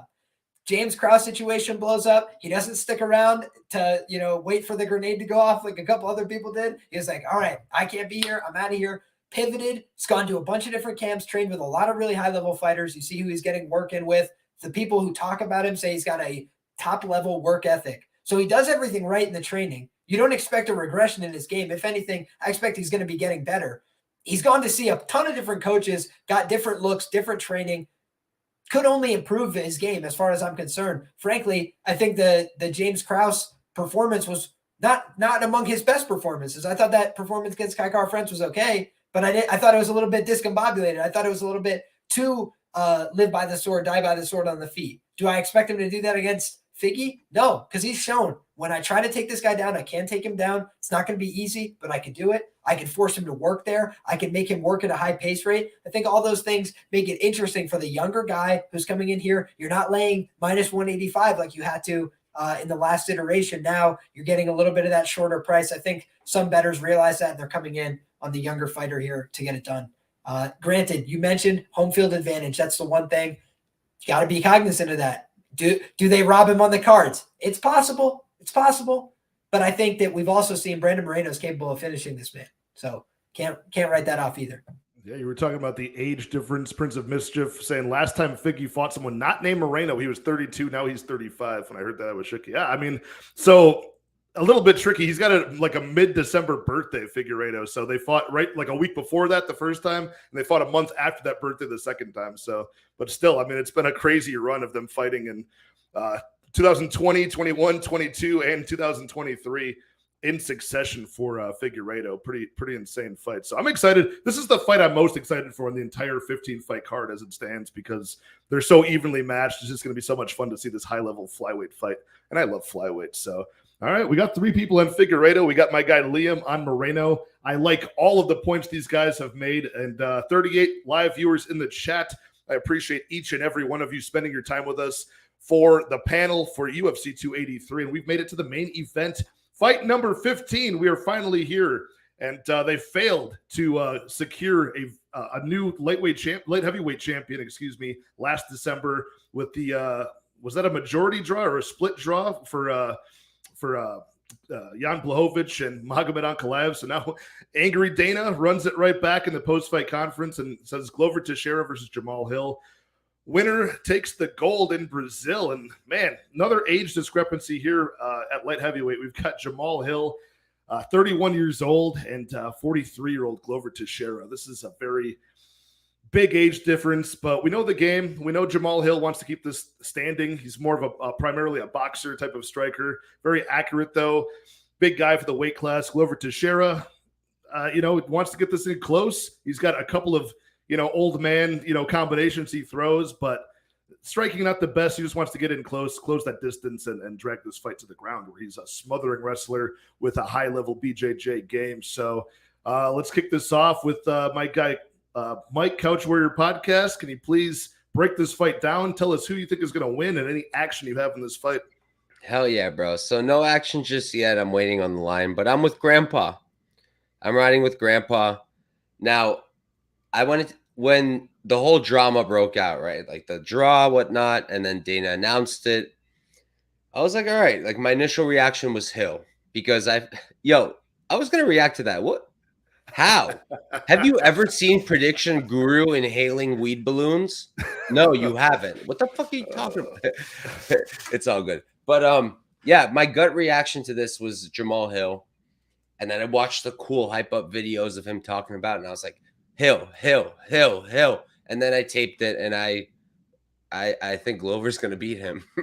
I do. I love Hill's striking. What I really like is he's already got this reach edge, this height edge over a lot of guys, but he still strikes even longer. He like really just leans over when he does his straight strikes. That's great, especially against a guy like Glover. Keep him at range, right? Do I think he knocks Glover out? I mean, it's very likely, of course. I just feel like if he doesn't, it's Glover. I feel like Glover can grind him out. I feel like Glover can get those takedowns. You look at the fight with Thiago Santos, right? Say what you want. That sticks out. 6 takedowns on 20 attempts, but it's Thiago Santos who doesn't really wrestle. Glover's a different story. Also, 6 minutes of control in that fight, right? Another thing to think about, this is like super short notice for a title fight. They had what? Less than a month, I think, of notice, or like a month, right? And then you think about the opponents they're preparing for. Jamal Hill is preparing for freaking Anthony Smith. Like, he knew he was going to kill him. He knew. He was probably preparing for some grappling for sure. He knew he was comfortable at the feet. But was he preparing for like Glover? No, he was not. Meanwhile, Glover was preparing for, it was Blachowicz, right? Originally. Good striker. Maybe not Jamal Hill. I'd probably favor Hill over Blachowicz right now, but. Wait, was he preparing for a Yuri rematch? That was really what was going to happen, right? Yuri, right? Yeah, it was a year before Yuri got injured. So I thought I was off. Yeah. So Yuri, but my point remains pretty similar. I mean, yeah, similar strikers. I think Hill has more technique than Yuri. I think Yuri brings different kinds of threats. I think he has more, like, I want to say like he's more physical, kind of like in the grappling. I don't know how Hill's going to hold up. I will say that Hill has shown an ability to pop right up every time he does get taken down. So that's good.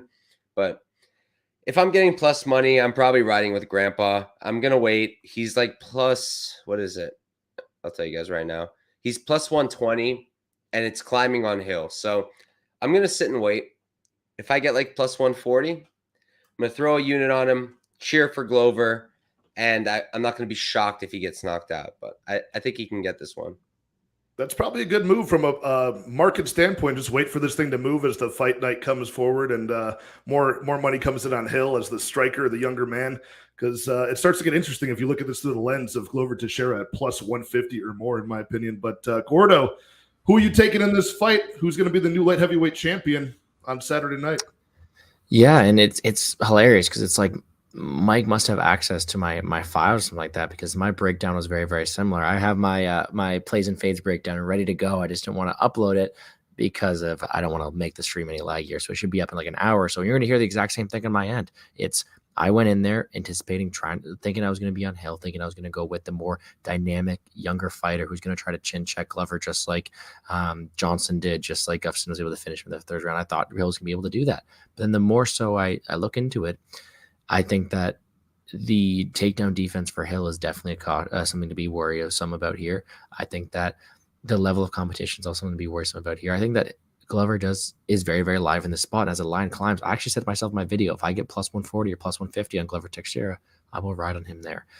To me, it's pretty simple, though. I'm going to have a lot of involvement on this fight on DraftKings. I do think the winner score is very high, so I'm already going to have a big involvement on violence here. So do I want to take a stab here on Glover submission? Do I want to take a stab here on Glover inside the distance? What is my angle here? I don't know yet. Again, I've set that line at plus 140. If it hits that, I will be betting Glover. But until then, what's my angle? Because it's not out of the realm of possibilities that Hill nukes him here, that Hill finds a finish. I don't think that's impossible at all. He is young. He is dynamic. He's explosive. And Glover is a lot older.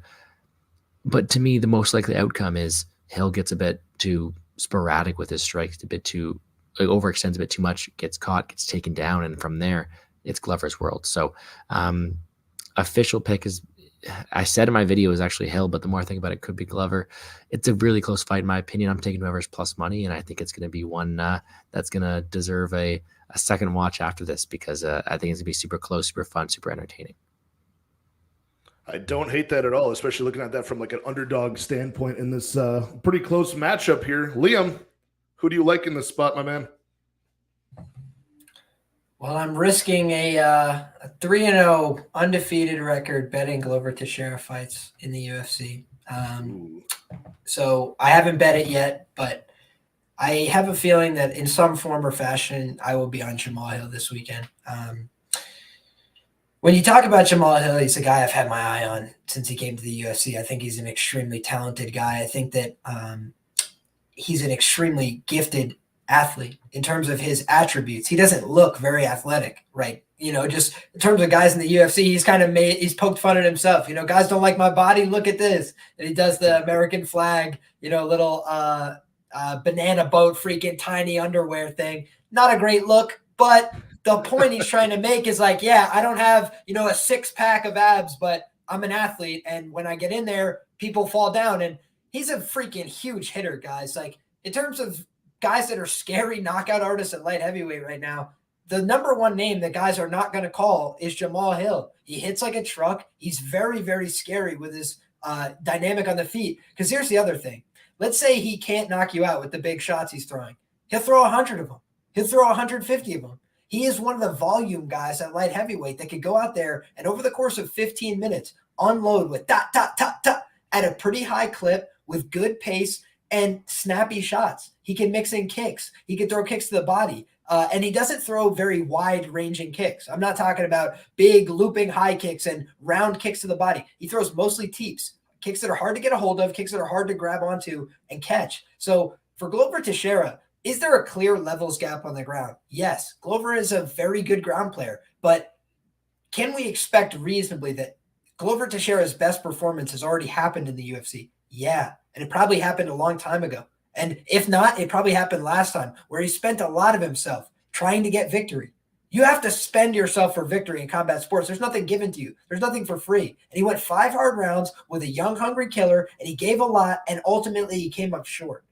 And now he's being asked, hey, Glover, you just spent your entire life working for this, climbed the mountaintop, got to the mountaintop, you got knocked off your perch, do it all again.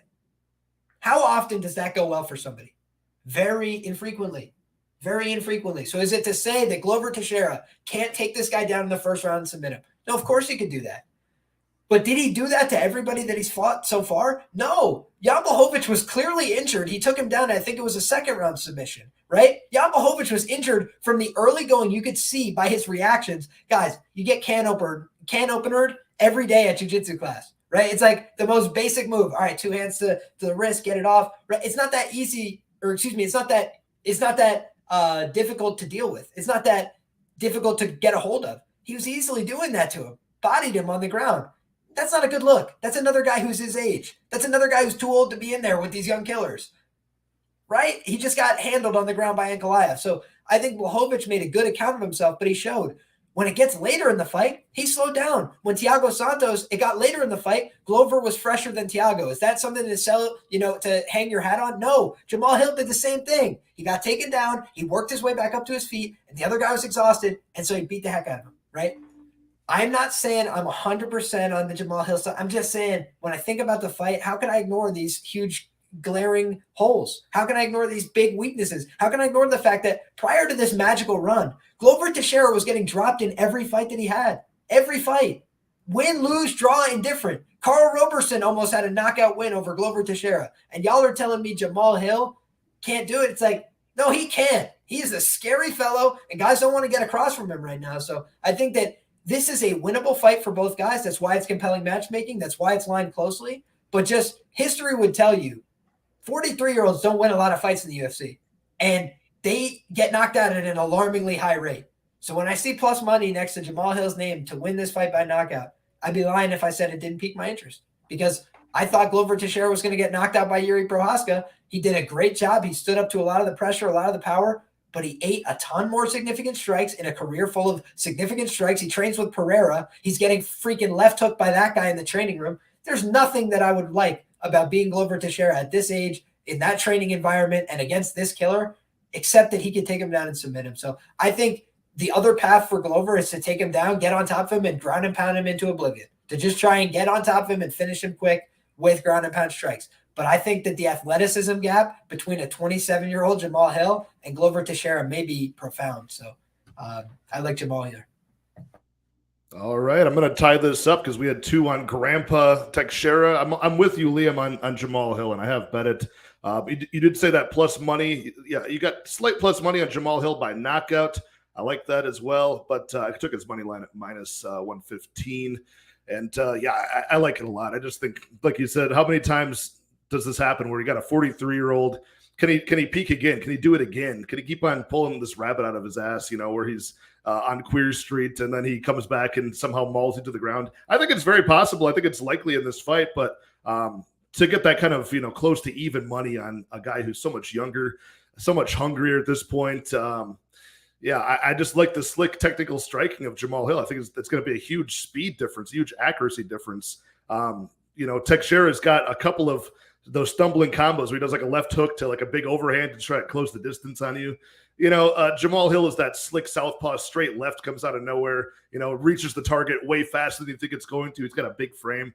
I think he gets this job done inside the distance. And, don't get me wrong, I will be sweating this. I will be sweating the fact that he could get mauled and taken down, and it might not go well for him. But when you compare the first and second round of the Yuri fight to how I see this playing out, I think Yuri could have, if Yuri used the defensive, style that Jamal Hill carries, I think he could have gotten the job done. So I don't think Jamal Hill's not going to be throwing punches from his hips, jumping around, switching stances left and right, throwing reckless jumping knees and things like that, getting taken down. I think it's going to be a completely different fight, but I do like Jamal Hill. So what do you guys think? One last note. What do you guys think about the time on this one? Does this go under 2.5 the way it's set? How often do you think that happens? Do you think Glover Teixeira has to get this done within a certain time frame or vice versa for Jamal Hill?